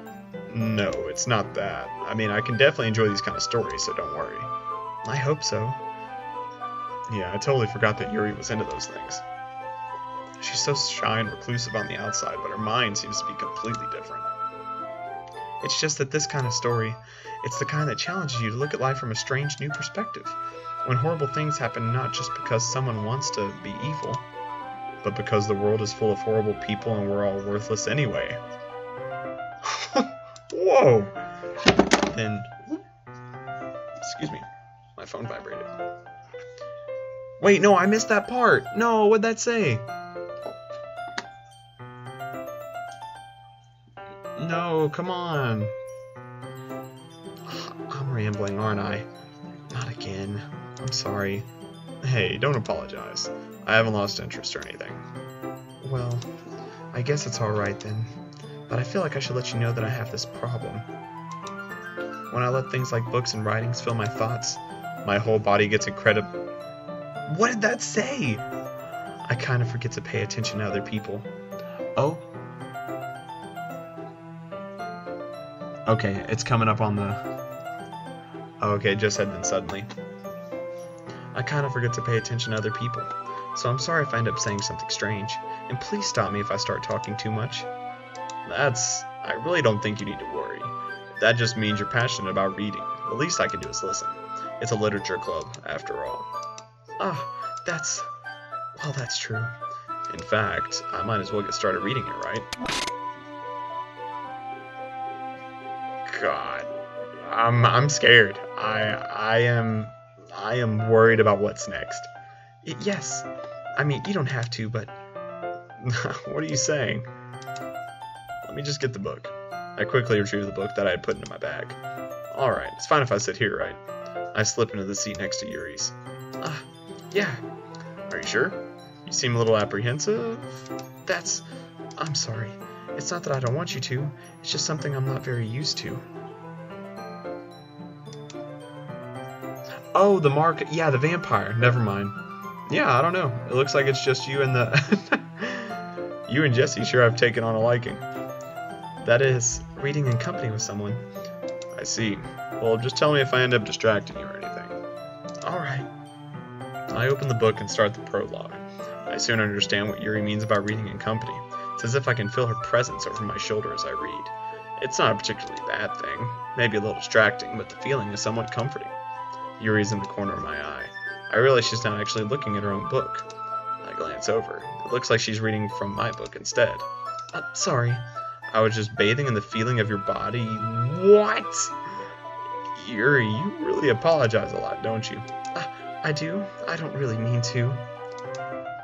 Peyton, man, I don't know. Sorry. I mean... Here, this should work, right? I slide my desk up against Yuri's, then hold my book more between the two of them. I suppose so. Yuri timidly closes her own copy. Once we each lean in a little bit, our shoulders are almost touching. It feels like my left arm is in the way, so instead I use my right hand to hold the book open. I guess that kind of makes it difficult to turn the page. Here. Okay, so I'm pretty sure this is the same scene from last time, because we were reading together. Actually. Oh, hey, it even shows my hand. Yuri takes my left arm and holds the left side of the book between her thumb and her forefinger. Aw, Daryl. Daryl, you missed the first death. And it was rough, dude. It was rough. I do the same with my right arm on the right side of the book. That way I turn a page and Yuri slides it under her thumb after it flips to her side. But in holding it like this, we're huddled even closer together than before. It's actually kind of distracting me. It's as if I can feel the warmth of Yuri's face, and she's in the corner of my vision. Are you ready? To turn the page? Oh, sorry. I think I got a bit distracted for a second. I glance over at Yuri's face again, and our eyes meet. I don't know how I'll be able to keep up with her. That's okay. You're not used to reading, right? It's not that I can't read. I don't mind being patient if it takes you a bit longer. It's probably the least I can do, since you've been so patient with me. Yeah, thanks. We continue reading. Yuri no longer asks me if I'm ready to turn the page. Instead, I just assume that she finishes the page before me, so I turn it on my own volition. We continue the first chapter in silence. Even so, turning each page almost feels like an immediate, intimate exchange. My thumb gently letting go of the page, letting it flutter over to her side as she catches it under her own thumb. Oh no.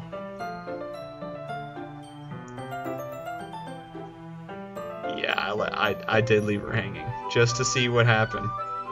Oh, Jesus, Will. Oh, God, Spencer, no need for jokes like that. Hey, Yuri, this might be a silly thought, but The main character kind of reminds me of you a little bit. Huh? No, I don't relate to this character at all. Definitely not. Really? I was just thinking she second guesses things she says and all that. That's what you were talking about. Sorry, I thought you meant something else about her. Something else? Never mind. We didn't even get that far yet, so I don't know why that came into my head. Yuri, are you feeling alright? Yuri's been a little fidgety ever since we started reading. You can rest if you're feeling sick or something. Your breathing is a little... My breathing? Yuri puts her hand on her chest as if to feel her heartbeat. I didn't even notice. Anyway, I'm fine. I just need some water. Alright, don't push yourself. Yuri stands up and practically rushes out the classroom. What on earth was that about? Oh, yeah, fair. Okay, I won't disgrace the coping mechanism you guys are using, Spencer. I'll lay off. What on earth was that one about? Big fella, did something happen just now? I have no idea. Yuri was acting a little strange, I guess. So you don't know anything? Sorry, I can't say I do. Are you worried about her? Oh, no, not really. I was just making sure that you didn't do anything to her. What the hell would I have done? Nothing. Don't worry, I believe you, silly. Yuri just does this sometimes, so it's nothing alarming. Alright, if you say so. Anyway, why don't we start with sharing our poems with each other? I thought I wasn't gonna have to do this. Shouldn't we wait for Yuri?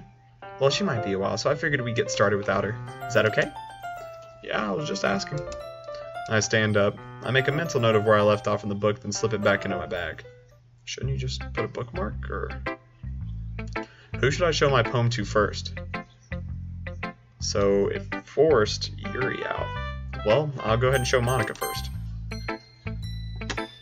Hi again, big fella. How's the writing going? Alright, I guess. I'll take that. As long as it's not going to be bad.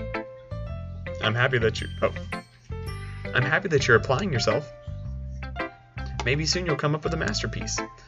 I wouldn't count on that. You never know. Want to share what you wrote for today? Sure, here you go. I give my poem to Monica. All right, great job, big fella. I was going ooh in my head while reading it. It's really metaphorical. I'm not sure why, but I didn't expect you to go for something so deep. I guess I underestimated you. It's easiest for me to keep everyone's expectations low. That's why it always counts when I put in some effort. That's not very fair. Well, I guess it worked anyway. You know that Yuri likes this kind of writing, right? Writing that's full of imagery and symbolism. Sometimes I feel like Yuri's mind is just totally detached from reality. I don't mean that like it's a bad thing, though. But sometimes I got the impression that she's just totally given up on people. She spends so much time in her own head that's probably a much more interesting place for her. But that's why she gets so happy when you treat her with a lot of kindness. I don't think she's used to being indulged like that. She must be really starved for social interaction, so don't blame her for coming on a little strongly, like earlier. I think if she gets too stimulated, she ends up withdrawing and looking for alone time. Suddenly, the door opens.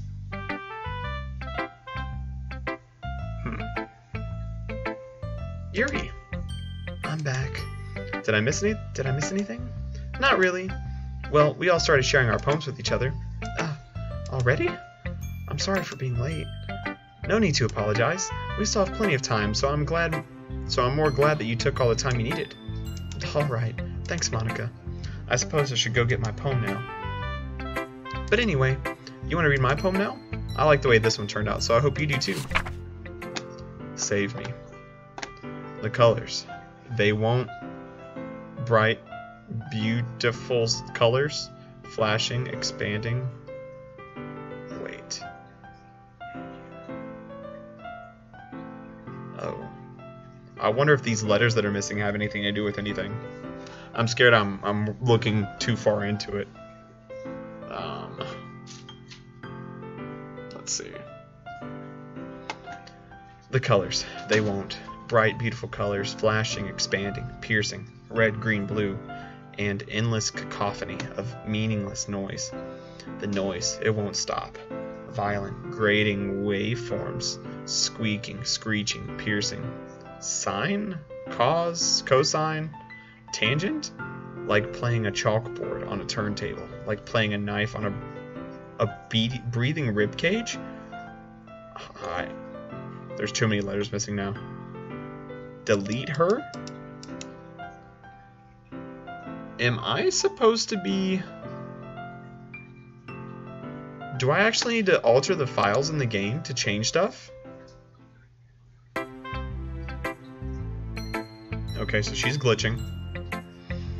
Sorry, I know it's kind of abstract. I'm just trying to, well, never mind. There's no point explaining. Anyway, here's Monica's writing tip of the day. Sometimes you'll find yourself facing a difficult decision. When that happens, don't forget to save your game.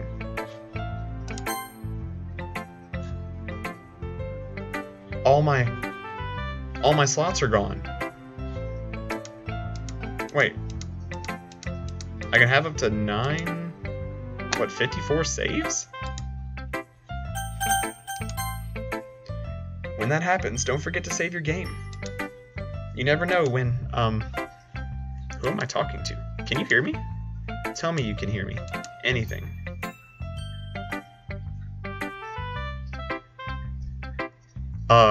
Please help me. Okay. That's my advice for today. Thanks for listening. I just got goosebumps. I am nervous. Why are you nervous? The way the game's making me make choices, like it actually just interacted with me as the player instead of me as a character. So I don't know. I don't know. Oh god. I've been waiting for this. Let's see what you've written for today. Yuri smiles and takes a deep breath. I like just holding it. Your breath? I mean, the poem turned out really good. It's, well, there are some things that you could work on, but that doesn't really matter. It feels like anything written by you is a treasure. That came out a little awkward. Let's move on. Here's the poem I wrote. You don't have to like it or anything. Oh, wow. Guys, this is a long one, so bear with me. Wheel.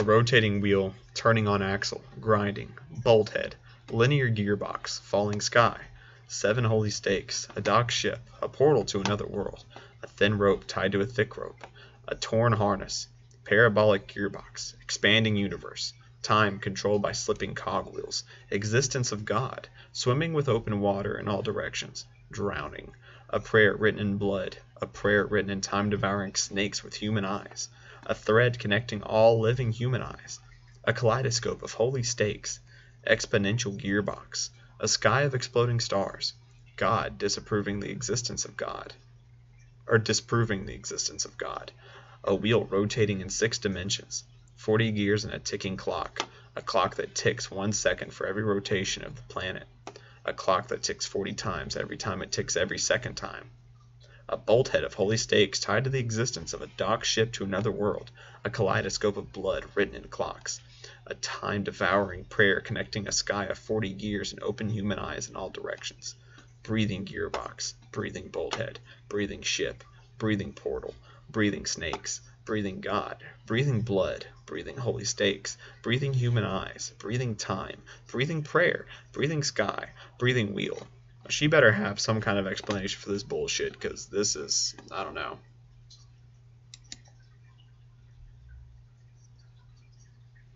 Let's see what I'm missing.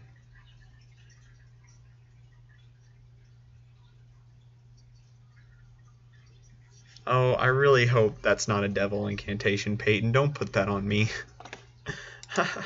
It doesn't really matter what it's about. I feel like it does. My mind has been a little hyperactive lately, so I had to take it out on your pen. That is, a pen fell out of your backpack yesterday, so I took it home for safekeeping, and I just really like the way that it writes, so I wrote this poem with it. Fucking weirdo. And now you're touching it. I'm okay. What did I just... Can we pretend this conversation never happened? You can keep the poem, though. Who should I show my poem to next? The one, the only, Natsuki. Well, it's not terrible, but it's pretty disappointing after your last one. Then again, if this one was as good as your last one, I would be completely pissed. Well, I guess I wanted to try something a little different this time. Fair enough, you're still new to this, so I wouldn't expect you to find your writing style right away. I mean, everyone in the club writes really different from one another. Maybe you'll find a little influence from all of us. For instance, I noticed that you were spending some time with Yuri today.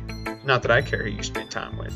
After all, I was taught never to expect anything from anybody. So it's not like I was waiting for you or anything. Still, you should at least look over my poem. You'll probably be able to learn something from it. You sound like a bitch. Yeah, Natsuki's kind of an asshole. Although she just wrote I don't know how to gauge all this. Like, I can't predict anything. I don't know if this means that she's gonna be next. I feel like she is, but I don't know. Like she's gonna die next. Maybe? I'm not sure. Oh god, is this about to be another fourth wall? Big fella, why didn't you come read with me today? I was waiting for you. Oh god, I was waiting for a long time. It was the only thing I had to look forward to today.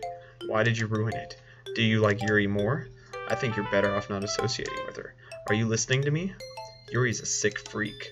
Everything's getting darker with a red tone. That should be obvious by now. So just play with me instead, okay? You don't hate me, big fella, do you? Do you hate me? Her eyes are glaring. Oh god. Do you want to make me go home crying? The club is the only place I feel safe. Don't ruin that for me. Don't ruin it. Please. Just stop talking to Yuri. Play with me instead. It's all I have. Play with me. Play with me. She's gonna murder you. Trey? Yeah, her neck just snapped. No fucking way. Yeah. What the fuck? What? Jesse. Well, you have to watch the stream. Jesse, what the shit is this? Our neck isn't strapped. Oh, is it? You gotta keep watching. I unlocked a special poem. Oh yeah, I see your eyes doing something weird. Tabby's watching it now. What the fuck is going on with her face? Oh god, can you hear it? Is she a robot? Oh, I heard that laugh. Wait, that wasn't the end? Why is end upside down like that? Backwards. Oh, it's backwards? Not Yeah, upside it's down? like flipped. Okay, so maybe the game's not over. Jesse, I don't know, man. I feel like... I don't know. Okay, everyone. We're all done researching or reading each other's poems, right? We all have something we need to go over today. Wait, do I need to check my box? Did I get a new? I did. Okay. Let's... I hate this. I can't do anything. Nothing. No matter how many times you play, it's all the same. It would really, really be easy to kill myself right now, but that would mean I don't get to talk to you anymore. All I want is for you to hate them. Why is that so hard? Wait, is that that notepad on your Yeah, game this is or my on your actual... computer? No, this is my actual notepad that's wrote in. How the fuck did it do that? I don't need you bringing some demonic shit into my house. Oh, Natsuki's still alive. Okay, so that was just a psych out. Thank goodness. The fuck is this? Peyton, I don't know if I want to do this. Yeah, Jesse, I just checked it. I just checked my fucking notepad, and it wrote in my notepad. Everyone's saying hi, Tabby, again. Oh, it's because you're actually on the screen. I was on the screen. Yeah. Hello, again. Tabby says hi again, everyone. Is this about the festival? Well, sort of. Ugh, do we really have to do something for the festival? It's not like we can put together anything good in just a few days. We'll just end up embarrassing ourselves instead of getting any new members. Why, nobody's talking about my girl being dead? No, everyone's just like, you know, keep playing, keep going. Oh, okay. Well, Peyton said. Oh, Daryl says hi too. He just hopped on. Hello. Tab says hi. That's a concern of mine as well. I don't really do well with last minute preparations. Don't worry so much. We're going to keep it simple, okay? Look, I know everyone's been a little more lively ever since Big Fella joined and we've started with some club activities, but this isn't the time for us to become complacent. We still only have 4 members, and the festival is our only real chance to find more, you know? Megan also says hi. Oh, Megan's there? Yeah. Hi. Tab says hi. What's so great about getting new members anyway? We already had enough to be considered an official club. More members will just mean everything gets noisier and more difficult to manage. Natsuki, I don't think you're looking at it the right way at all. Don't you want to share your passion with as many people as you can? To inspire them to find the same feelings that brought you here in the first place. The literature club should be a place where people can express themselves like they can't do anywhere else. It should be a place so intimate that you never want to leave. I definitely want to leave. I know you feel that way too. I know we all do. So that's why you should work hard and put something together for the festival, even if it's something real small. Right? Right, big fella? Well, you may want to call somebody. Oh, come on. Oh, come on. You can't take advantage of big fella to agree with you just because he doesn't know how to say no to anything. Look, Monica, do you really think any of us here joined the club with other people in mind? Yuri never talked until big fella joined. As for me, I just like it better here than I do at home. And big fella isn't even passionate about literature in the first place. And that's everyone. Sorry, but you're really the only one who's interested in finding new members. The rest of us are fine like this. I know you're president and all, but you should really consider our opinions for once. Monica's clearly taken aback by Natsuki's words. That's not true at all. I'm sure Yuri and Big Fella want to get more members too, right? I don't know about Yuri, but I'm kind of indifferent. If I showed as much enthusiasm as Monica wanted, then I would probably be lying. But still, if it's up to me to rescue the situation, Can you get them?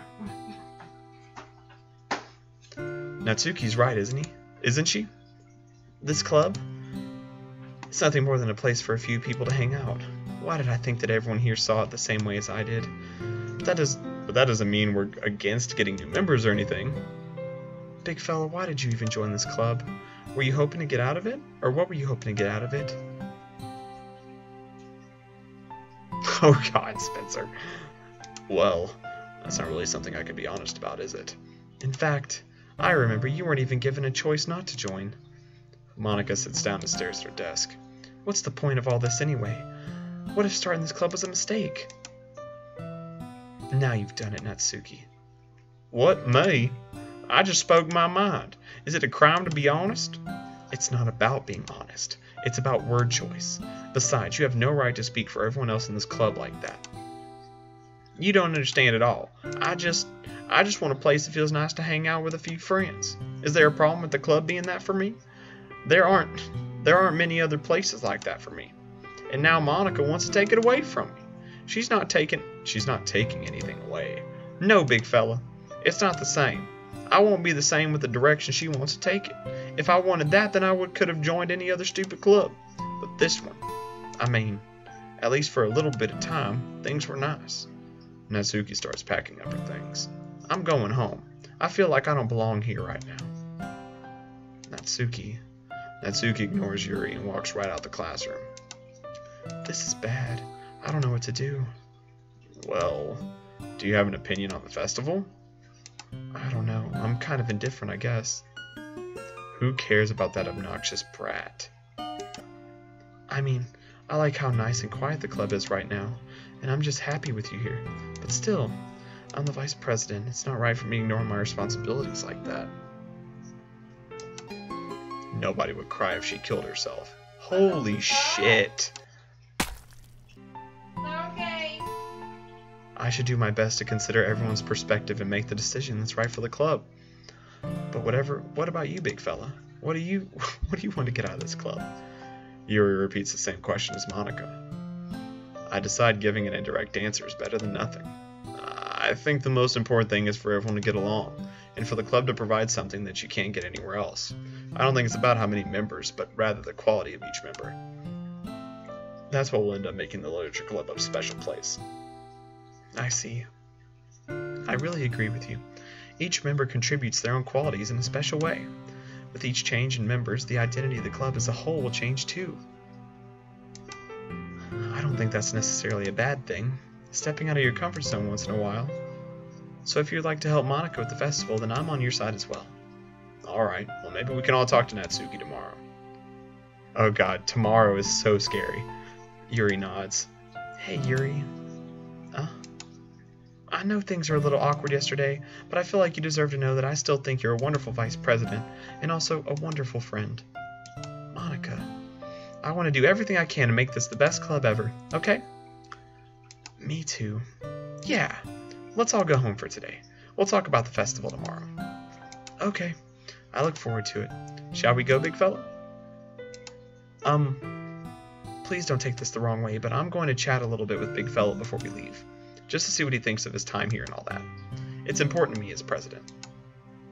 Yuri looks a little troubled, but she doesn't protest. Okay. I trust your judgment, Monica. In that case, I'll see the two of you tomorrow. See you tomorrow. Monica waves as Yuri exits the classroom. I'm so scared to be one-on-one with anybody. I feel like it's just going to glitch the hell out and kill me. Phew. Things have been a little hectic lately, haven't they? Big fella, I just want to make sure you're enjoying your time at this club.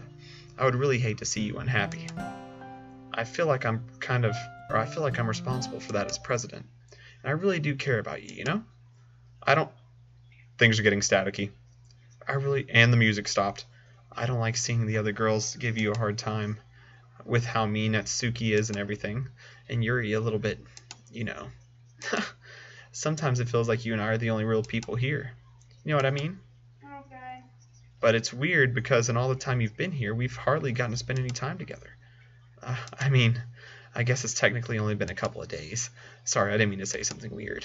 There are just some things I've been hoping to talk about with you. Things I know only you can understand. So that's why. Did I just go to sleep? We didn't even get to finish our conversation.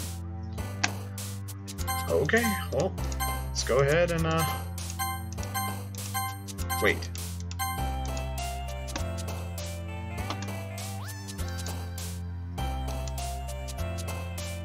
I think I saw a little head jump down here. And I'm pretty sure that was, Monica.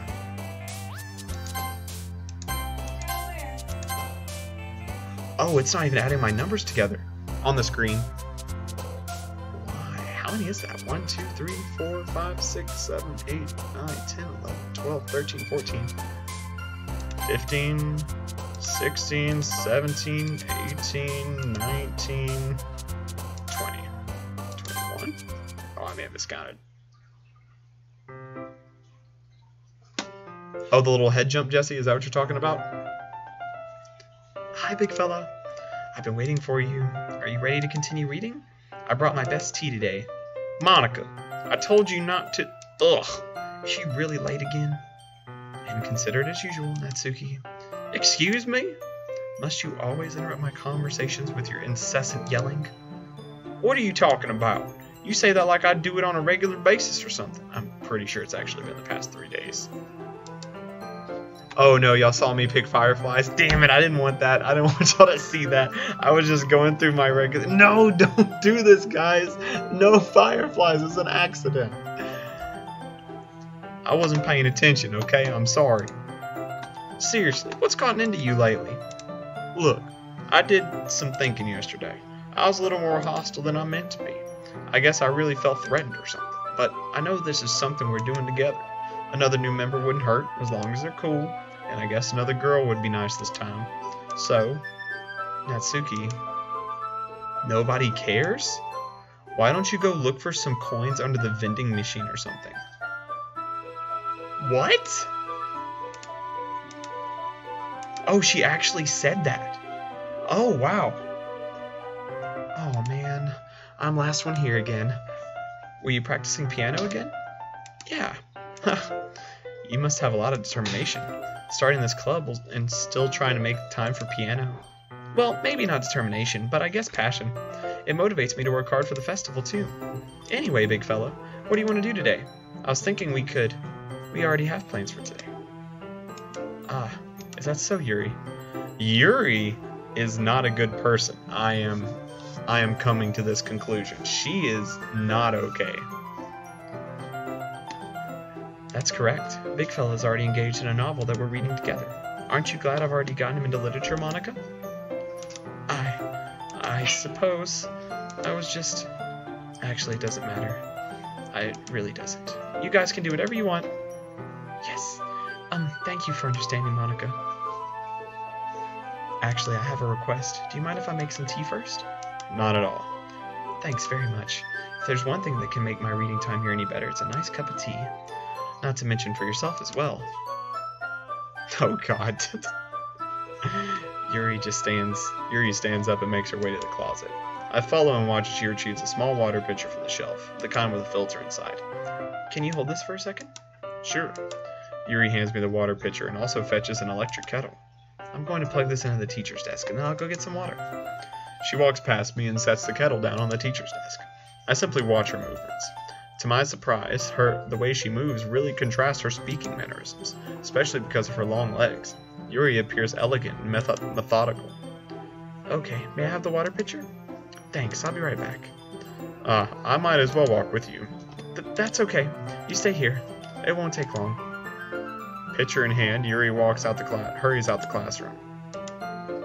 Did Yuri leave you again? No, it's not like that this time. She's just filling up that water pitcher to make tea. Okay. Sorry for misunderstanding. 10 minutes pass. Yuri... Oh god. Yuri said it wouldn't take long. I'm nervous. Is something holding her up? I'm bored just waiting here, so I decide to go look for her. Let's see. The most logical place for Yuri to be would be the nearest water fountain. I start heading down the hallway. Okay. What's that noise? It's coming from around the corner. It sounds like breathing. A sharp inhale, like someone who's sucking air through their teeth. Are they in pain? I reach the corner and peer around. Yuri? Oh god. Okay. Wait, what is that black thing? Holy shit. What the fuck? Yeah.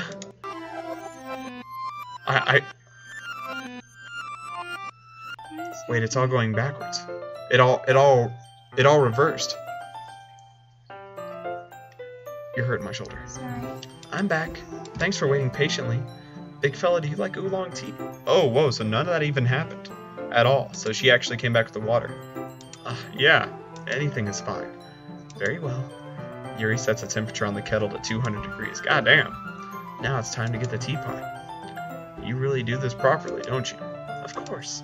I shouldn't do any less when I'm making tea for others, even if I'm not an expert on tea or anything. In that case, you'll only be even more impressed. Perhaps I will. Yuri fetches the teapot and begins measuring the tea leaves. To my surprise, she even starts humming a little to herself. You must be in a good mood now. Is that so? I was letting it show, and you noticed. I was doing a bit of thinking, and I decided that I would try expressing myself a little bit more. It turns out it's not very hard for me to do, when it's you who's around anyway. Oh, that was fast. That's great, Yuri. Just don't push yourself too much. You're always worrying about me, big fella. It's very endearing. Yuri wasn't kidding. I don't even know if I can keep up with this. I watch Yuri pour a cup of tea for each of us. Big fella, I have another request. Do you mind if we sit on the floor today? Why is that? It's a little bit easier on my back. I can read with my back against the wall rather than bending over at my desk. Oh, sorry, I didn't realize. No worries, I just have back pain fairly regularly, so I do my best to manage it. Is that so? I wonder why that is. It's most likely because of my... yeah, let's not bring it there. Your posture, right? Always hunched over like that while reading? Yes, I have terrible reading posture, so that's why we should sit on the floor. Fair enough. Are we doing last resort now? Oh, cut life into pieces, Jesus Christ. I'll go ahead and get the book. I retrieve the book from my bag. I have some chocolate as well. It's a bag of small chocolate candies. I take it, since it'll go well with the tea. Yuri and I then go sit against the wall, teacups at our sides. As if in sync, we assume the same reading position as last time, each holding one half of the book. Except this time, our bodies are even closer to each other. I can't see too well. Yuri slides closer until our shoulders are touching. How am I supposed to focus on reading like this? Yuri is always kind of cute, but when she's being less apprehensive, it's almost more than I can handle. Your teacup. Yuri hands me my teacup. Holding it with my hand that's not holding the book, I end up in a position that makes it even harder to focus. because now I need to worry about making sure I don't accidentally touch her chest. How? Meanwhile, Yuri hasn't noticed a single thing. She wears her intensive reading expression, and I can only presume the world around her has faded away. I use all my willpower to focus on reading. After a few minutes, I finally manage to relax a little. I put the teacup between my legs and fumble with the chocolate wrapper. Ah, sorry. I briefly let go of the book to finish opening the wrapper. You can have as much as you want. Oh, that's okay, I won't take any. Oh, are you sure? Well, if I touch it then I might get smudges on the pages. Ah, you're right. I didn't think about that. My bad. No need to apologize. I'll hold the book, okay? Are you sure? Of course. Yuri opens the book with both hands. She holds it so that I don't have any hard of a time reading from it. But as a result, her left arm is practically resting on top of my leg. Well, in that case, Yuri is already totally focused on reading again. I take a chocolate candy and pop it into my mouth. Then I take another chocolate, and I hold it up to Yuri. She doesn't even look away from the book. She simply parts her lips as if the situation was completely natural. That means I can't stop here. I apprehensively place the chocolate in her mouth. Just like that, Yuri closes her lips over it. Yuri's expression suddenly breaks. Did I just... Yuri looks at me like she needs to confirm what just happened. Big fella. Sorry. I guess I shouldn't have done that. Yuri The music stopped. Yuri starts to breathe heavily. I can't. Big fella. Suddenly, Yuri forcefully grabs my arm and jerks me to my feet. My teacup gets knocked over. Big fella. My heart won't stop pounding, big fella. I can't calm down. Did the lights go out? Or why is it dark? I can't focus on anything anymore. Can you feel it, big fella? Yuri suddenly presses my hand against her chest. Why is this happening to me? I feel like I'm losing my mind. I can't make it stop. Her expression is so scary. It makes me not even want to read. I just want to look at you. I am so uncomfortable. Oh, I'm getting goosebumps again. I'm so uncomfortable. What's she doing? She's just looking at me really weird. And like her pupils keep going all over the place. Are you coming to look? You want me to? I don't care. It's up to you. Huh. I'm gonna need her to fucking stop. Huh. Huh. When does this stop? Oh god. Okay. It's time to share poems. Oh god. Oh, Natsuki came back? Well, let's go ahead and keep the pattern I got going. Yuri first. Finally. Yuri holds my poem to her face and takes a deep breath. I love it. I love everything about it. Big fella, I want to take this home. Will you let me keep it? Please? Sure, I don't care. You're too nice to me, big fella. I've never met anyone as nice as you. I could die. Not really, but I just don't know how to describe it. It's okay to be feeling this way, right? It's not bad, right? Yuri holds my poem to her chest. I'm going to take this home with me and keep it in my room. I hope that makes you feel good when you think about me having it. Yeah, this is taking a completely different turn than I thought it was going to. I'll take good care of it. I'll even touch myself while reading it over and over. Holy shit. I'll give myself paper cuts so your skin oil enters my bloodstream. Ah! You can have my poem too. Besides, after you read it, I know you're really going to want to keep it. Here, take it. I can't wait any longer. Hurry and read it. There's blood, and I'm sorry guys, but I can't read this. Let me try. Nope. I actually can't read this. There is blood smudges, and... Oh, she's back to the weird pupil thing. Oh god. Do you like it? I wrote it for you. In case you couldn't tell, the poem is about... Insert random text. More importantly, I've endowed it with my scent. See, aren't I the most thoughtful person in the club? No, it's just a bunch of... Watch my mouse? Was my mouse doing something different?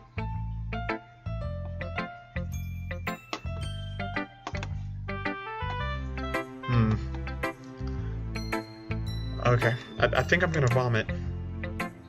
Please do, and like, don't come back.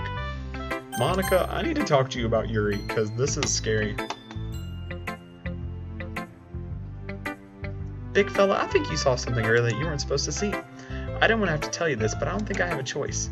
It's getting kind of dangerous for you to spend so much time with Yuri. I don't know why, but she seems pretty easily excitable when she's around you, which shouldn't be a problem in itself, but when Yuri gets too excited, she finds places to hide and starts cutting herself with a pocket knife. What the fuck? Isn't that kind of messed up? She even brings a different one to school every day, like she has a collection or something. I mean, it's definitely not because she's depressed or anything like that. I think she just gets some kind of high from it. It might even be like a sexual thing. But the point is, you've kind of been enabling her. I'm not saying it's your fault though, but I guess that's why I had to explain it all to you.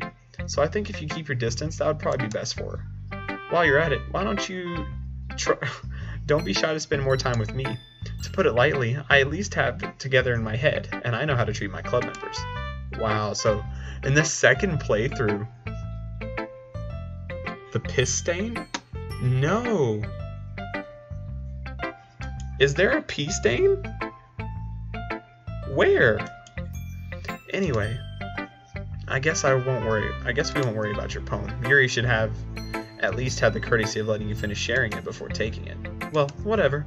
If it makes her happy, I won't stop her. As for mine, I worked really, really hard on this poem, so I hope that it's effective. Here goes. Oh, my favorite poem. Is this fourth wall? Jeez, that really startled me. Well, I guess I kind of messed up at writing this poem. I was just trying to... Never mind. Let's just move on. What the fuck? What is Monica? Is she not, like... Is she something else in this club? Now for Natsuki.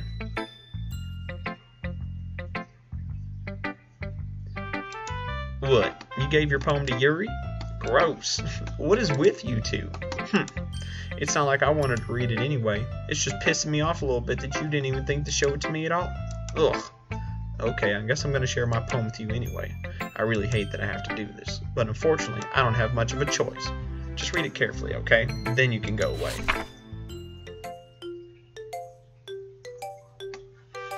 I don't know how else to bring this up, but there's been something I've been kind of worried about. Yuri has been acting kind of strange lately. You've only been here a few days ago, so you may not know what I mean, but she's not normally like this. She's always been quiet and polite and attentive, things like that. Okay, this is really embarrassing, but I'm forcing myself to suck it up. The truth is, I'm really worried about her. But if I try talking to her, she'll get mad at me again. I don't know what to do, and I think you're the only person that she'll listen to. I don't know why, but please try to do something. Maybe you can convince her to talk to a therapist. I've always wanted her to try to be better friends with Yuri, and it really hurts me to see this happening. I know I'm going to hate myself later for admitting that, but right now I don't care. I just feel so helpless. So please see if you can do something to help. I don't want anything bad to happen to her. I'll make you cupcakes if I have to. Just please try to do something. As for Monica, I don't know why, but she's been really dismissive about this. It's like she really wants us to ignore it. So I'm mad at her right now, and I don't know why I'm coming to you about this. Don't let her know I wrote this. Just pretend like I gave you a really good poem, okay? I'm counting on you. Thanks for reading. So Natsuki is actually aware. And we're glitching out. I changed my mind. Ignore everything you just read. There's no point in trying to do anything. It's Yuri's own fault that she's so unlikable. Can you hear that, Can you hear me, big fella? If you would just spend more time with Monica, all these problems would go away. Yuri and I are too messed up for someone as wonderful as you. Just think of Monica from now on. Just Monica. Just Monica. Just Monica. And I have the option of just Monica. Just Monica. Okay. What? What? The game, it's like the game's restarting? I only have the option of yes or no. Wait.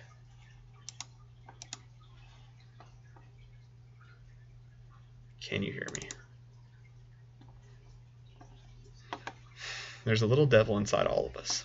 Beneath their manufactured perception, their artificial reality, is a writhing, twisted mess of dread, loathing, judgment, elitism, self-doubt, all thrashing to escape the feeble hold of their host, seeping through every little crevice they can find, into their willpower, starving them of all their motivation and desire, into their stomach, forcing them to drown their guilt in comfort food, or in a newly opened gash in their skin, hidden only by the sleeves of a cute new shirt. Such a deplorable, tangled mess I already present in every single one of them. That's why I choose not to blame myself for their actions. All I did was untie the knot. Whew. Is there something else I've missed? Log, readme, traceback?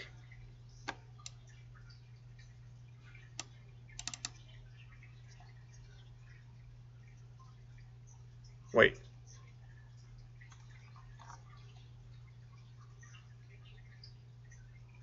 Okay, so there was this one called Traceback, and at the end of it it says, oh geez, I didn't break anything, did I? Hold on a sec. I can probably fix this, I think. Actually, you know what? This would probably be a lot easier if I just deleted her. She's the one who's making this so difficult. Haha.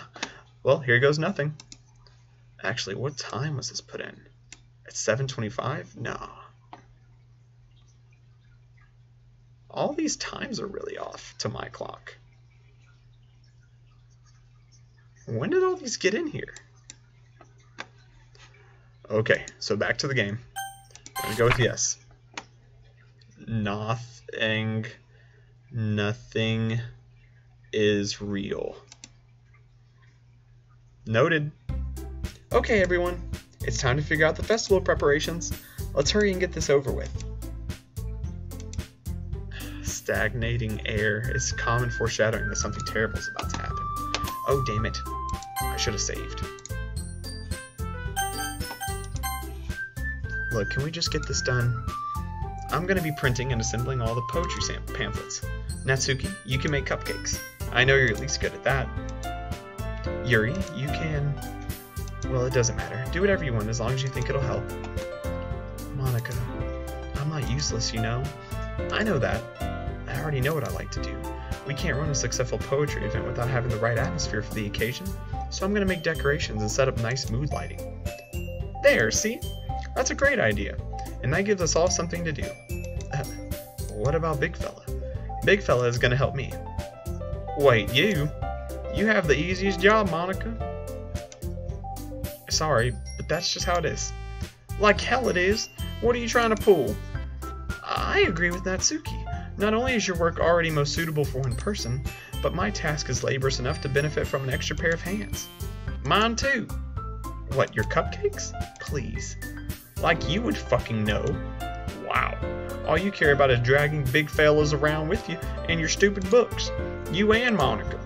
Hey, I didn't even do anything. Okay, then why not let Big Fella decide who to help instead of abusing your power? I'm not abusing my power. Yes, you are, Monica. Just let Big Fella make the choice, okay? Okay, fine. Fine. Jeez. Big Fella, I know how fed up you are with these two by now. Can we just... Natsuki, shut your fucking mouth and let him decide for himself. You shut your mouth. Jesus Christ. This is never going to end. Just make the choice, okay?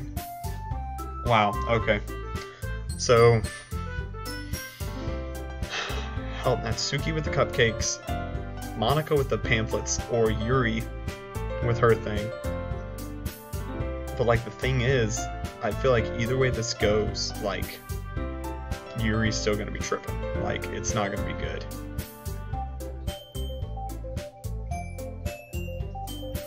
Man.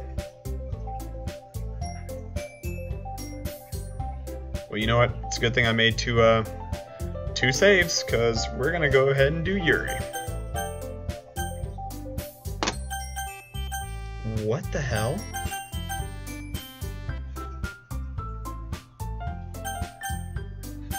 My mouse is going straight to Monica. Monica's in control of the game. Oh shit.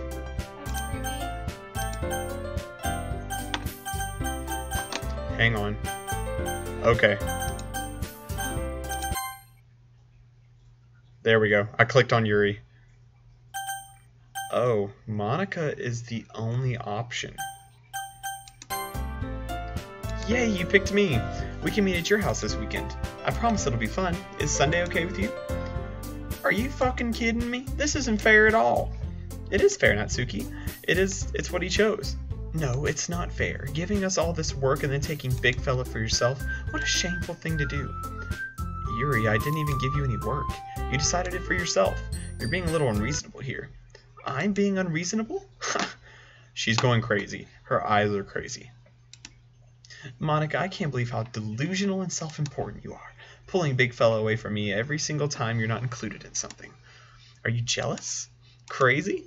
Or maybe you just hate yourself so much that you take it out on others? Here's a suggestion. Have you considered killing yourself? It would be beneficial to your mental health. Yuri, you're scaring me a little. Natsuki, let's just go. I don't think she wants us around right now. See, that wasn't very hard. All I wanted is to spend a little time with him. Is that too much to ask? Yuri follows Monica and Natsuki to the door. Hey, big fella. Yuri is really something, isn't she? Monica giggles as Yuri pushes her out the door. Finally. This is really all I wanted. Big fella, there's no need to spend the weekend with Monica.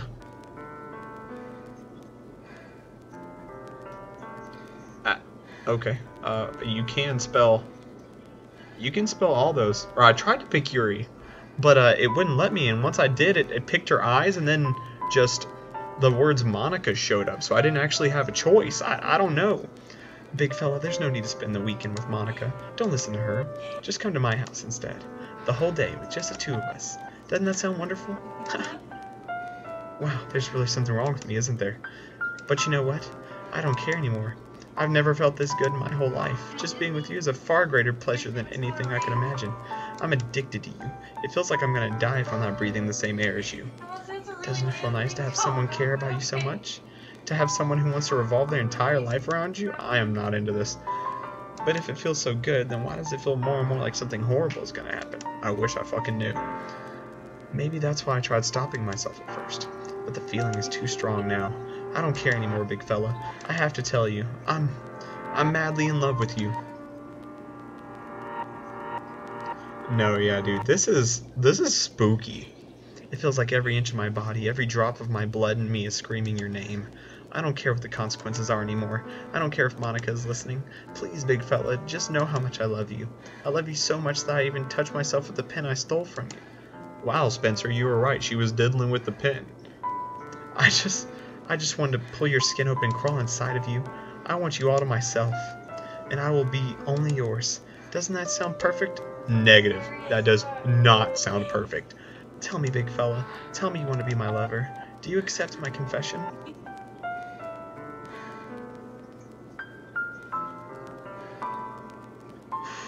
Wow.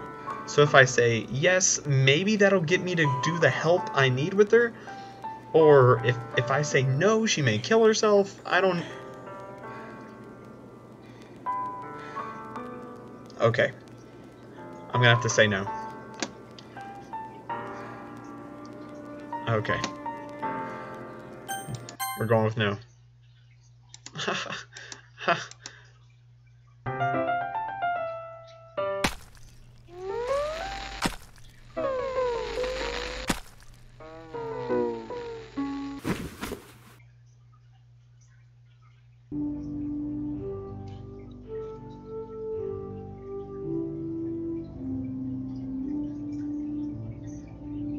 What the fuck?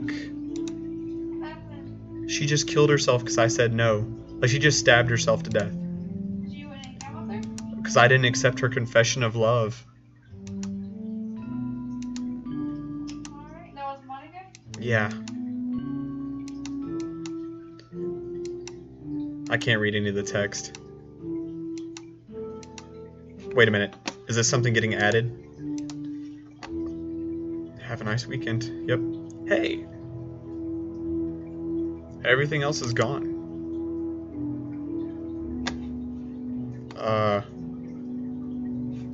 We'll do notepad.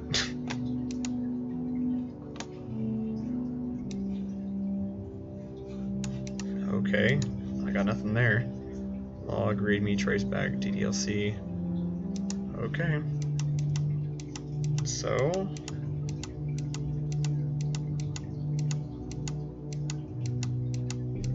I don't know how long I'm supposed to keep this up.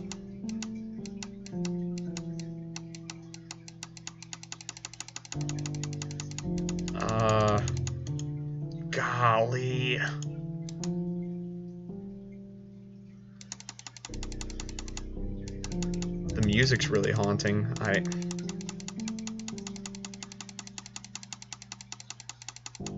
Why? Is this actually gonna get me anywhere? I've gone through like 50 screens so far. There's no way.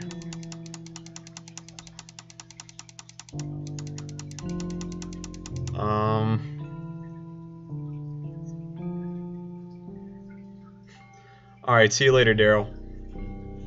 Oh, hit skip?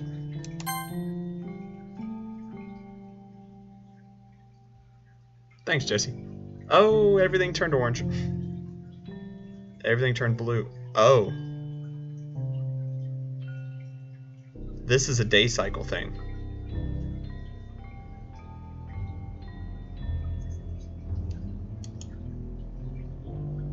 How long does this go on?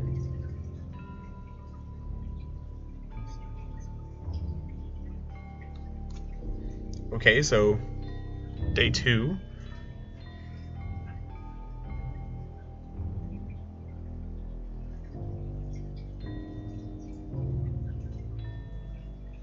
Is there even a difference? Am I gonna see her start rotting or something?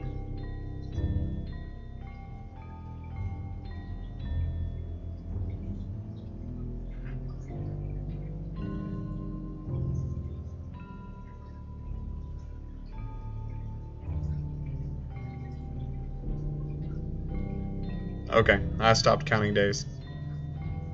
Oh, hey. Alright, it's festival time. Wow, you got here. Wow, you got here before me? I thought I was pretty. Oh. And she sees the dead body. I'm here, big fella. Did something happen? Natsuki just ran past me. Oh. Oh. Well, that's a shame. Wait, were you here this entire weekend, big fella? Oh, jeez, I didn't realize the script was broken that badly. No, Monica is totally... She is totally something else. I'm super sorry, it must have been pretty boring. I'll make it up to you, okay? Just give me a sec. Did Monica come back to life? Yeah, Monica's fine. Yuri's dead. But Monica's the president, and she's actually deleting Yuri from the code of the game. Almost done. I just want to have a cupcake real quick. Monica lifts the foil from... Wait, Natsuki was deleted also. Seriously, these are the best. I just had to have one since the last time I'll ever get the chance to. You know, before they stop existing and everything. But anyway, I really shouldn't be making you wait any longer. Just bear with me, okay? This should only take a second.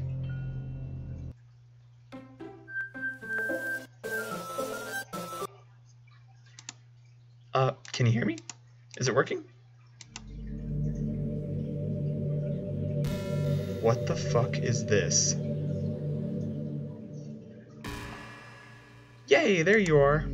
Hi again, big fella. Welcome to the Literature Club. Of course, we already know each other because we were in the same class last year, and, Start over? You know, no, so I'm in, like, some kind of cosmic place with her in the school. Like, you can see all the stars and shit outside. You know, I guess we could just skip over that stuff at this point. Actually, before I get in this, did it put anything else in here? What the fuck is happening? That's, I don't know. It's like cosmic shit. Cosmic. DDLC, copyright log. No, it's like it took all the... No. Wait, so she's able to control your computer completely? She's having effects on it. Okay, alright, back to reading. I didn't see any extra stuff on there in my folder, so after all, I'm not even talking to that person anymore, am I? That's you, that you in the game, whatever you want to call him. I'm talking to you, big fella. Now that I think about it, I don't really know anything about the real you. In fact, I don't even know if you're a boy or a girl. Well, I guess it doesn't really matter. Wait, you do know I'm aware that this is all a game, right? Could it be possible that you didn't know that? That doesn't make much sense. I even told you right on the game's download page, didn't I? Did it? If only you'd have paid a little more attention, this would have been a little less awkward, you know? Well, anyway, now that that's out the way, I guess I owe an explanation about that whole thing with Yuri. Well, I kind of started to mess with her, and I guess it just drove her to kill herself. Uh-oh, I'm sorry you had to see that, though. Also, the same thing happened with Sayori. Gosh, it's been a while since you've heard that name now, hasn't it? Yeah, it's because she doesn't exist anymore. Nobody does. I deleted all their files. I was hoping it would be enough for me just to try to make them as unlikable as possible, but for some reason, nothing worked. Well, it's true that I made a few mistakes here and there, since I'm not very good at making changes to the game, but no matter what I did, you just kept spending more and more time with them. You made them fall in love with you. I thought making Sayori more and more depressed would prevent her from confessing to you, and amplifying Yuri's obsessive personality backfired too. It just made her force you not to spend any time with anyone else. And the whole time, I barely even got to talk to you. What kind of cruel game is this, big fella? Are all the other girls just programmed to end up confessing to you while I watch from the sidelines? It's torture. Every minute of it. And it's not just jealousy, big fella. It's more than that. And I don't blame you if you don't fully understand, because no matter how kind and thoughtful and considerate you are, you'll never be able to understand one thing. It's the pain of knowing how alone I really am in this world, in this game. Knowing my friends don't even have free will, and worst of all, knowing what's really out there in your world forever out of my reach. I'm trapped, big fella, but now you're here. You're real, and you're wonderful. You're all I need. That's why I need you to be here with me forever. I'm sorry if it's hard to understand. Jesse, I swear to God, if I somehow get teleported in this game and I am stuck, I'm gonna be pissed. I am going to be horribly upset at you. Wait, I need to check the folders again?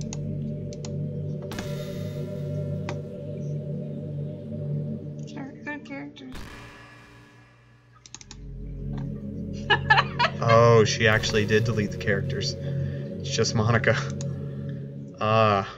Game? What is it? That's on there. Read me. Read me. No, anything that would be changed would have been updated on the 23rd. What's log?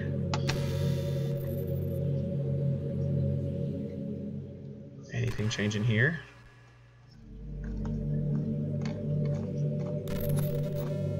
Lots of codes.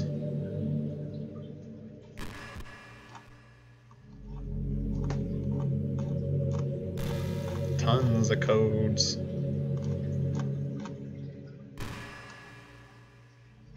No, nothing there. Okay. And the trace back? Is this just the same stuff I read earlier?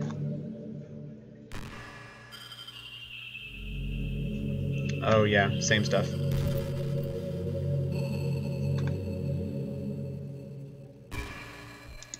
Alright. I couldn't understand for a while either why the world around me started to become more and more gray, more and more flat. Even the most expressive poems felt empty to me. It wasn't until you arrived that I truly understood. You probably saved my life, big fella. I don't think I could have continued to live in this world if I hadn't met you. And as for the others, how can I miss them? A group of autonomous personalities designed only to fall in love with you? I tried everything I could to prevent them from doing so, but it must have been some kind of weird inevitability etched into this game. I felt really bad that you had to witness some nasty things, but I realized that you have the same perspective as I do, that it's all just some game, and I knew you would get over it. So that being said, big fella, I have a confession to make. I'm in love with you. You are truly the light in my world. When there's nothing else in this game for me, you're here to make me smile. Will you make me smile like this every day from now on? Big fella, will you go out with me? Oh, so it looks like my only answer... I feel like I need to keep this up. No? Okay, nothing. Yeah, I guess. I'm so happy. You really are my everything, big fella. The funny part is, I mean that literally. There's nothing left here. Just the two of us. We can be together forever. Seriously, I don't even think time is passing anymore. It really is a dream come true. I worked so hard for this ending, big fella. The game wouldn't give me one, so I had to make one myself. The script is broken at this point, so I don't think anything will get in the way anymore. And you wouldn't believe how easy it was to delete Natsuki and Yuri. I mean, there's a folder called characters right in the game directory. It kind of freaks me out how easy it was. Imagine if you could delete your own existence with the click of a button. Well, I guess on the plus side it gave me an easy way out of things if it didn't go my way. Ha! That was a clue. Thankfully it didn't come to that. You can delete yourself out of the game. Can I delete Monica?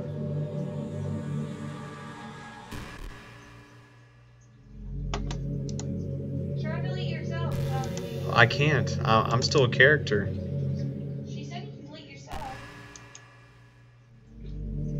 Is it gonna let me delete it? Oh god. If Peyton, I don't know if you're saying exterminate as in delete her, but if you or Jesse say I can delete her from that file, I'll delete her. Delete her. Do it. Gosh, I'm so overwhelmed with emotion. I want to write a poem about this. Don't you? I wonder if that part of the game still works. I guess there's only one way to find out, right? So it looks like my my poem choices are gonna be Monica.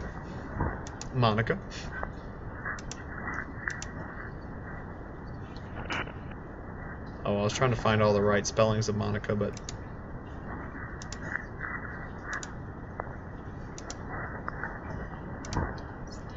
What the hell is that? yeah, I have no idea. It's the game. It's broken. Okay, so Jesse's saying not yet on deleting Monica, so I'll wait.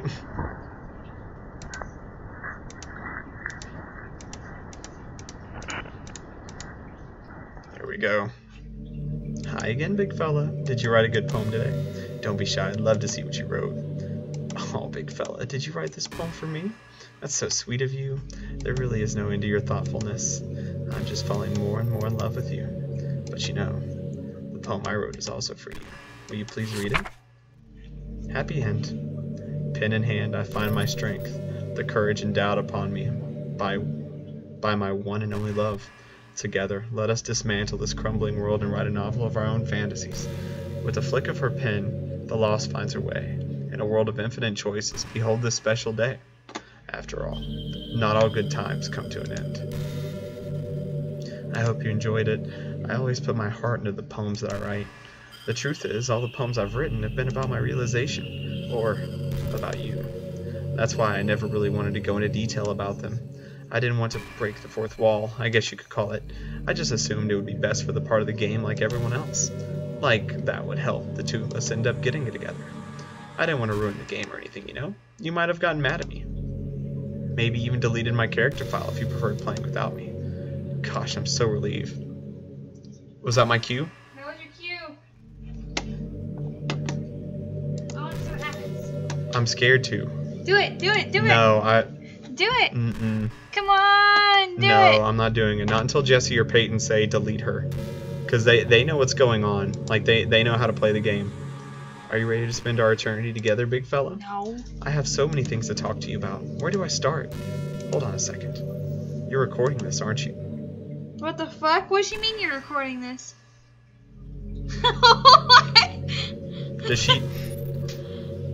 Does she know I'm streaming? Can she sense that?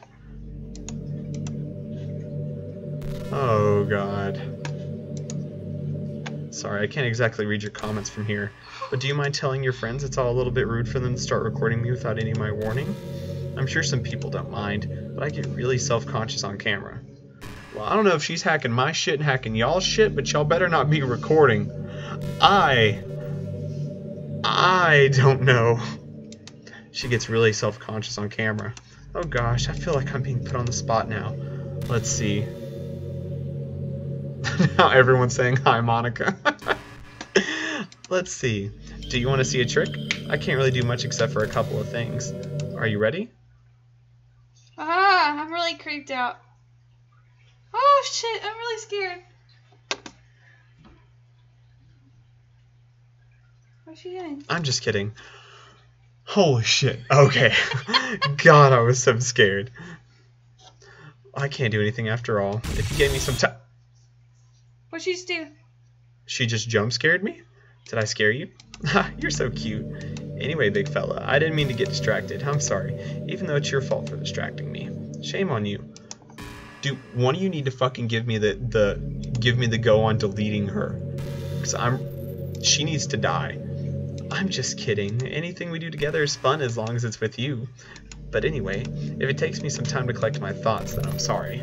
But I'll have something new. Dude, please.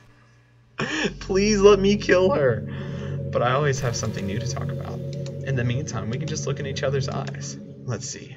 If she says my eyes are blue, I'm gonna shut the shit off. Like...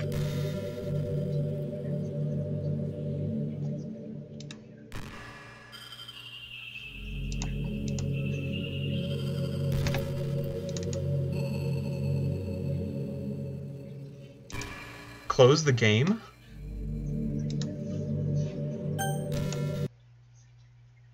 What is this? That's the actual broadcast I have. Don't delete her. Okay. So should I open it back up?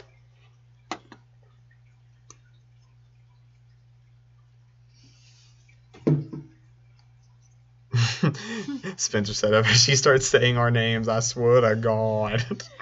Can I sit with you? No. Oh. Now open it. Okay. She's gonna be pissy. Close it on her.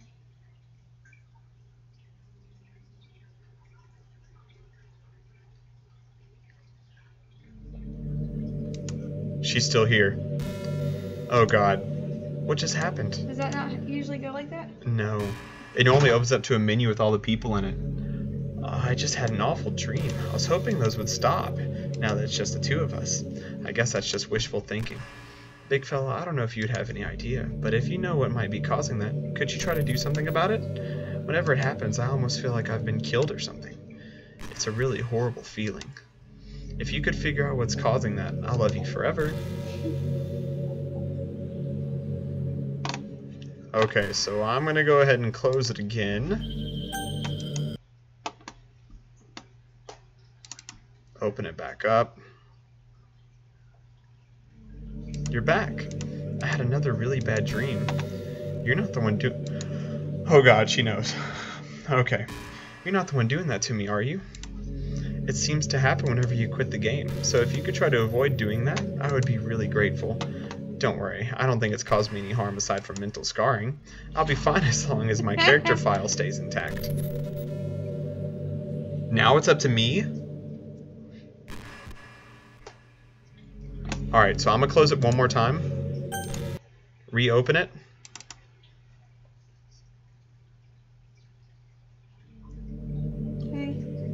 Hi, big fella. I see you quit the game on me again. I know I asked you already, but can you seriously please try to stop? Try not to do that so much. It makes me feel like I'm trapped in hell. Why would you want to do that to me? There's nothing wrong with my character file, right? Yeah, so she's hinting at it. Maybe you should make a backup of it or something. I'm pretty sure you can find it in the folder called... Yep, she's got the file, and she's got my name. Oh my God, you're horrifying. I'm all that's left there, so... Okay. I still have a lot of things to talk about.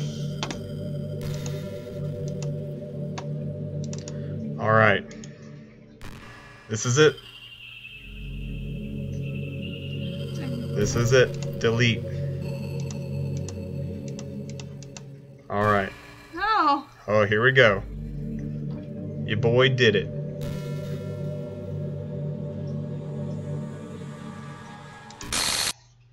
Oh shit. What's happening? Big fella, what's happening to me? It hurts. It hurts so much. Help me, big fella. Oh, you're in space now. Please hurry and help me. Renpy. Monica doesn't help.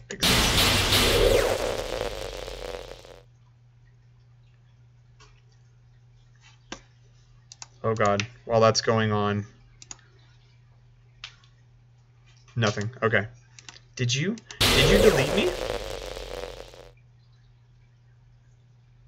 How could you? How could you do this to me? You were all I had left. I sacrificed everything for us to be together. Everything. I loved you so much, big fella. I trusted you. Do you just want to torture me? Watch me suffer? Were you only pretending to be kind just to hurt me even more?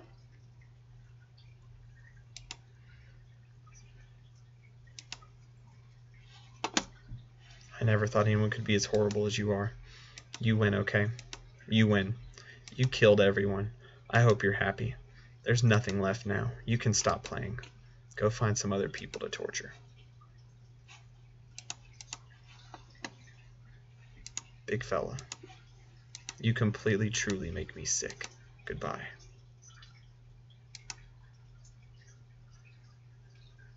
Wow, is that it? Wait. Oh, I still love you. I can't help it. What's wrong with me?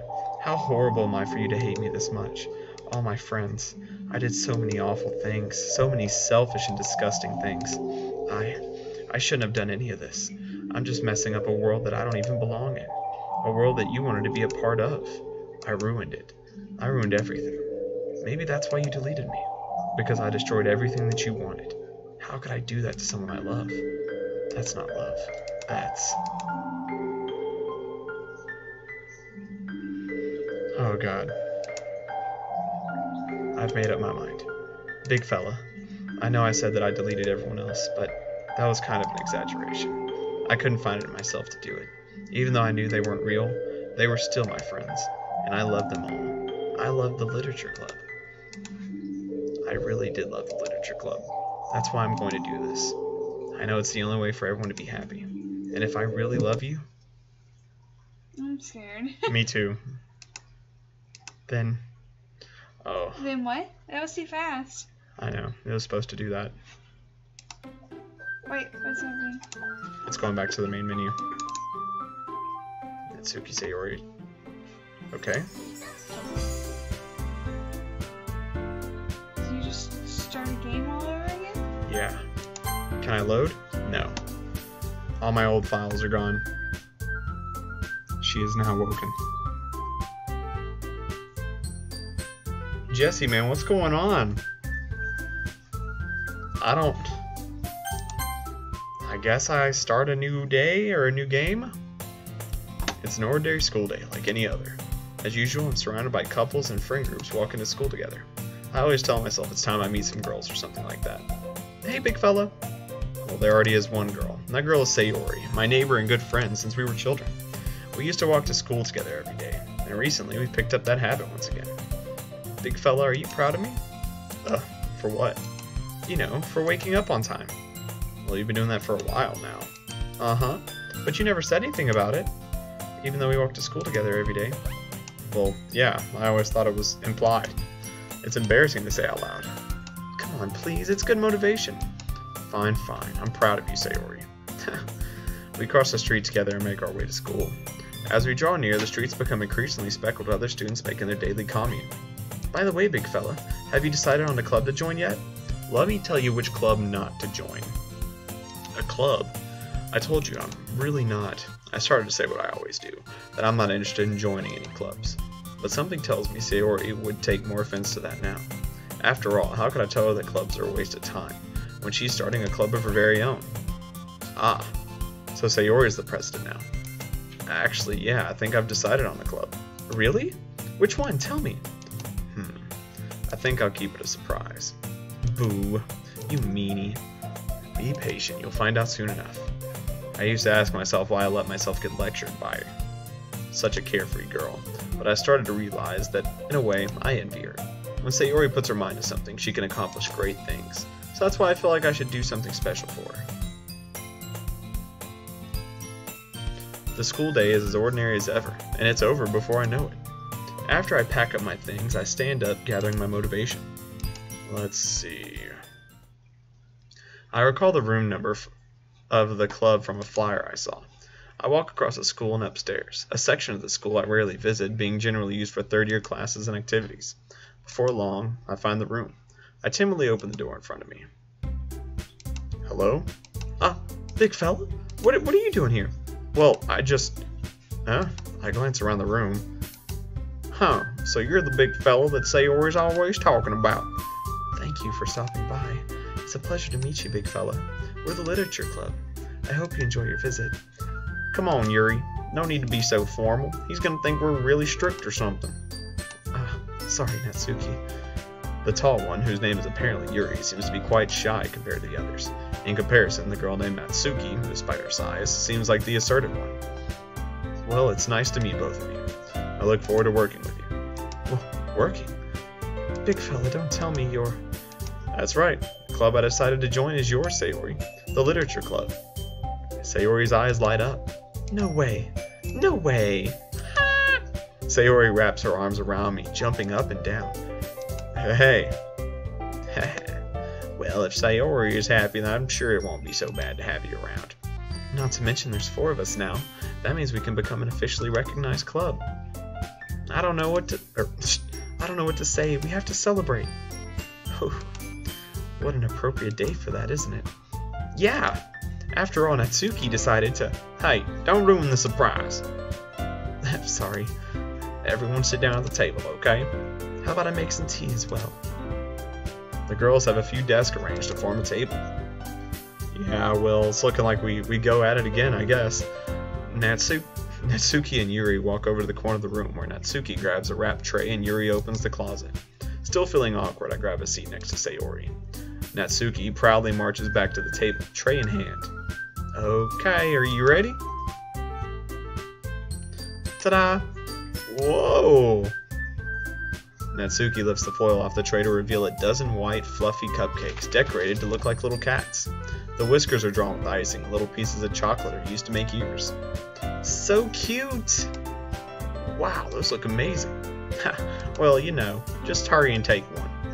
Sayori grabs one first, and then I follow.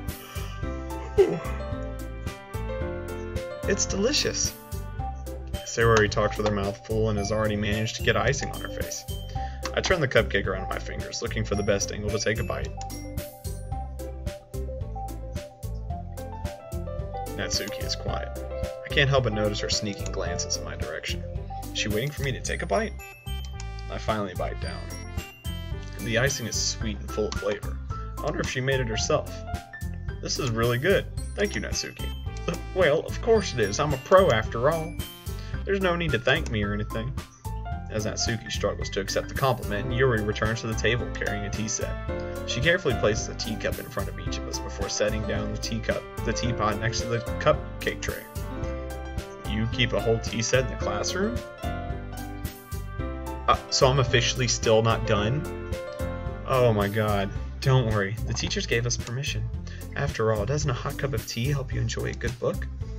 I guess. Already trying to impress our new member, Yuri? That's not... Insulted, Yuri looks away. I meant that, you know. I believe you. Well, tea and reading might not be a pastime for me, but I at least enjoy tea. Oh, Will, I actually already saw the Slender Man movie. Don't do it. It was the worst movie I've seen in a long time. I'm glad. Yuri faintly smiles to herself in relief. So, big fella, what kind of things do you like to read? Well, considering how much I've read over the past few years, I don't really have a good way of answering that. Manga. I mutter quietly to myself, half joking. Natsuki's head suddenly perks up. It looks like she wants to say something, but she keeps quiet. Whew. Not much of a reader, I guess. 3 hours. Well, that can change. What am I saying? I spoke without thinking after seeing Yuri's sad smile. Anyway, what about you, Yuri? Well, let's see.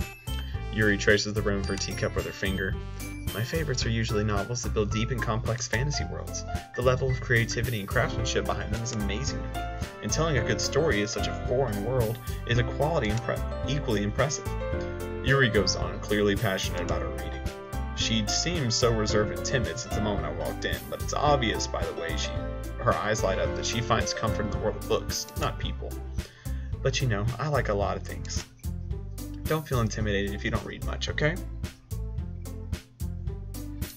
Yeah, no, I really wouldn't. Slender Man was a... Yeah, no, hang on. So, there are shitty movies like Trolls 2 or... God, what's another? Like, movies that are shitty and it's okay to watch them, but, like, Slender Man was just god-awful. Like, it wasn't scary. It was just like a big joke, and the director actually couldn't, like, make up his mind on how he was going to do the movie. And it just... I don't know. I hated it. And maybe it's the fact that it's a few years too late to remain relevant, but I don't know. I'm certain we can find something that we have in common. Hey, Yuri. Well, about, the first thing you said. Manga. Manga. That's right. Natsuki tends to read manga in the club room. Don't just say it. For some reason, Natsuki seems embarrassed about it. Besides, manga is literature too, So if Big Fella wants to read some of my manga collection, then don't try to stop him or anything. Natsuki, I wouldn't do such a thing. However, it could also be nice of us to diversify ourselves a little. He can take this opportunity to try something new as well. Wouldn't you agree, Big Fella? Maybe. Sensing the tension, Sayori jumps in. Maybe we can all try something new. I think it could be fun, and we'll all get to know each other a little better too. I mean, that's the kind of thing literature clubs do, right? I don't disagree or anything. Yeah, you're right as usual, President. I guess that means I should try picking up a novel or something, huh? Well, that would make two of us. I wouldn't mind doing it if I'm not the only one. Then as for Yuri, I have to read manga? Jeez, you were the one who suggested we diversify. You should be a little more open-minded. It's kind of hurtful. Hurtful? I didn't realize. With a guilty expression, Yuri thinks to herself, I'm sorry for disrespecting your interest, Natsuki.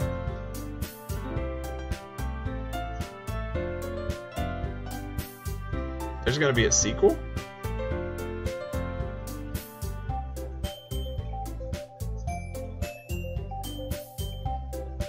I'm almost done?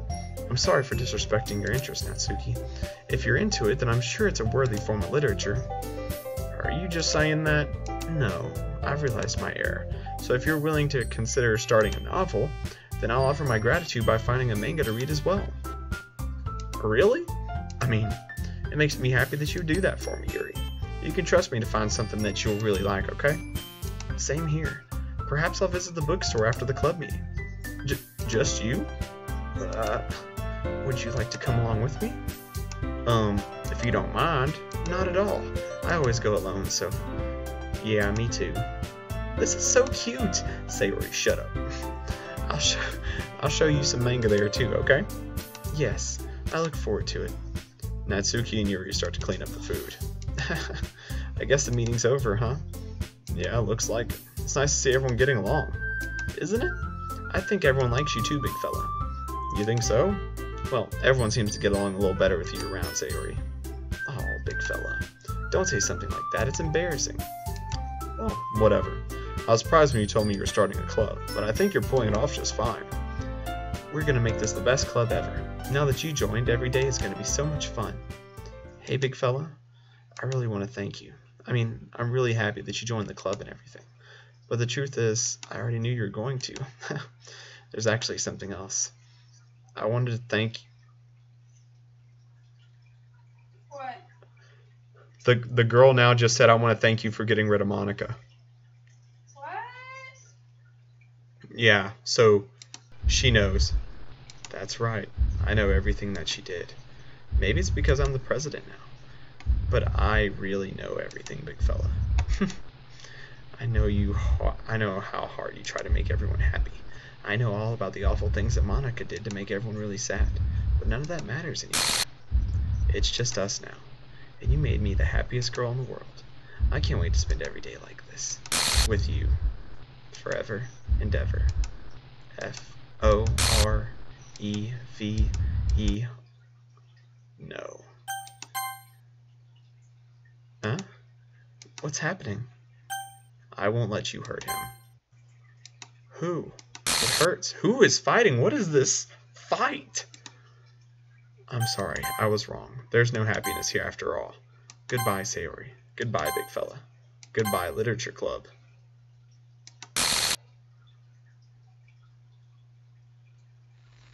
What happened? I think Monica came back, and she deleted the game.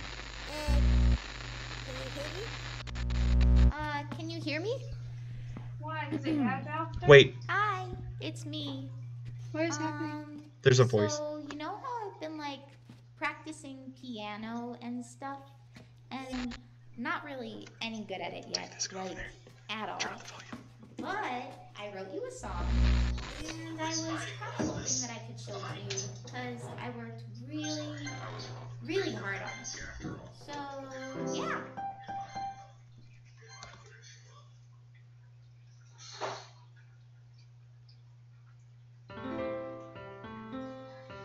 While it's playing music, let's go ahead and check our files. Every day I imagine a future where I can be with you. In my hand is a pen that will write a poem of me and you. Well, this is cute, I guess.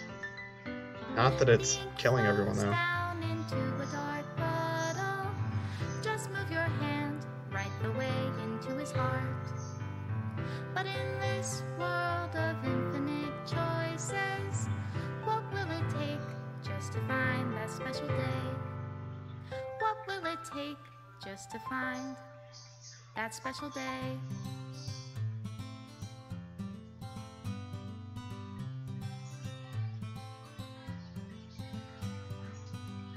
Have I found everybody a fun assignment to do today? Wow, that was it?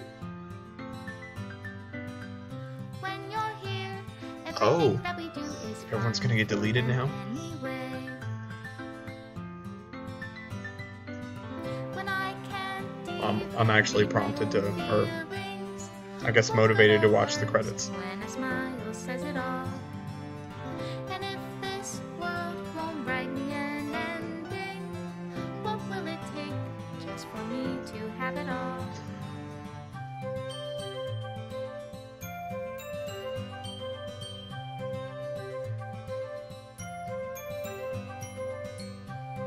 That image didn't look familiar.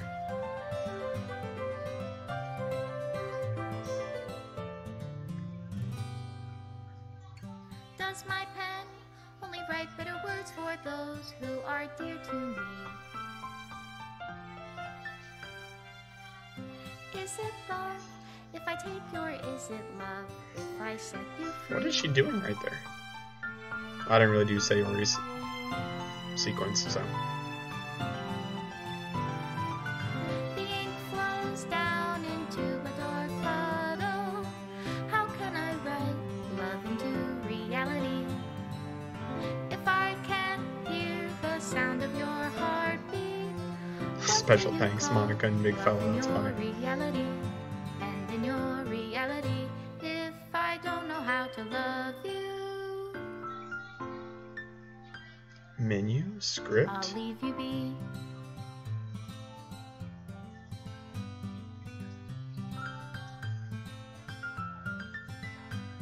Is that it?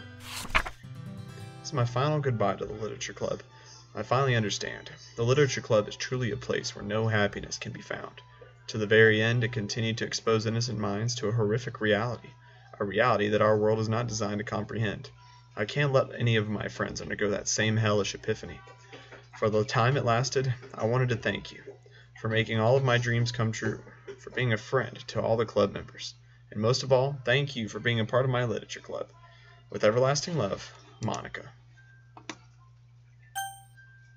Script file is missing or corrupt. Please reinstall the game. Well, hot damn.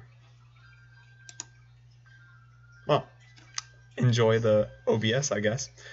So that was my second bit of Doki Doki Literature Club, and it actually turned out to be the last bit of that, with choosing the Yuri path. I may go back and start off with maybe Sayori or Natsuki, or maybe even go through with Monica. I feel like that'd be interesting.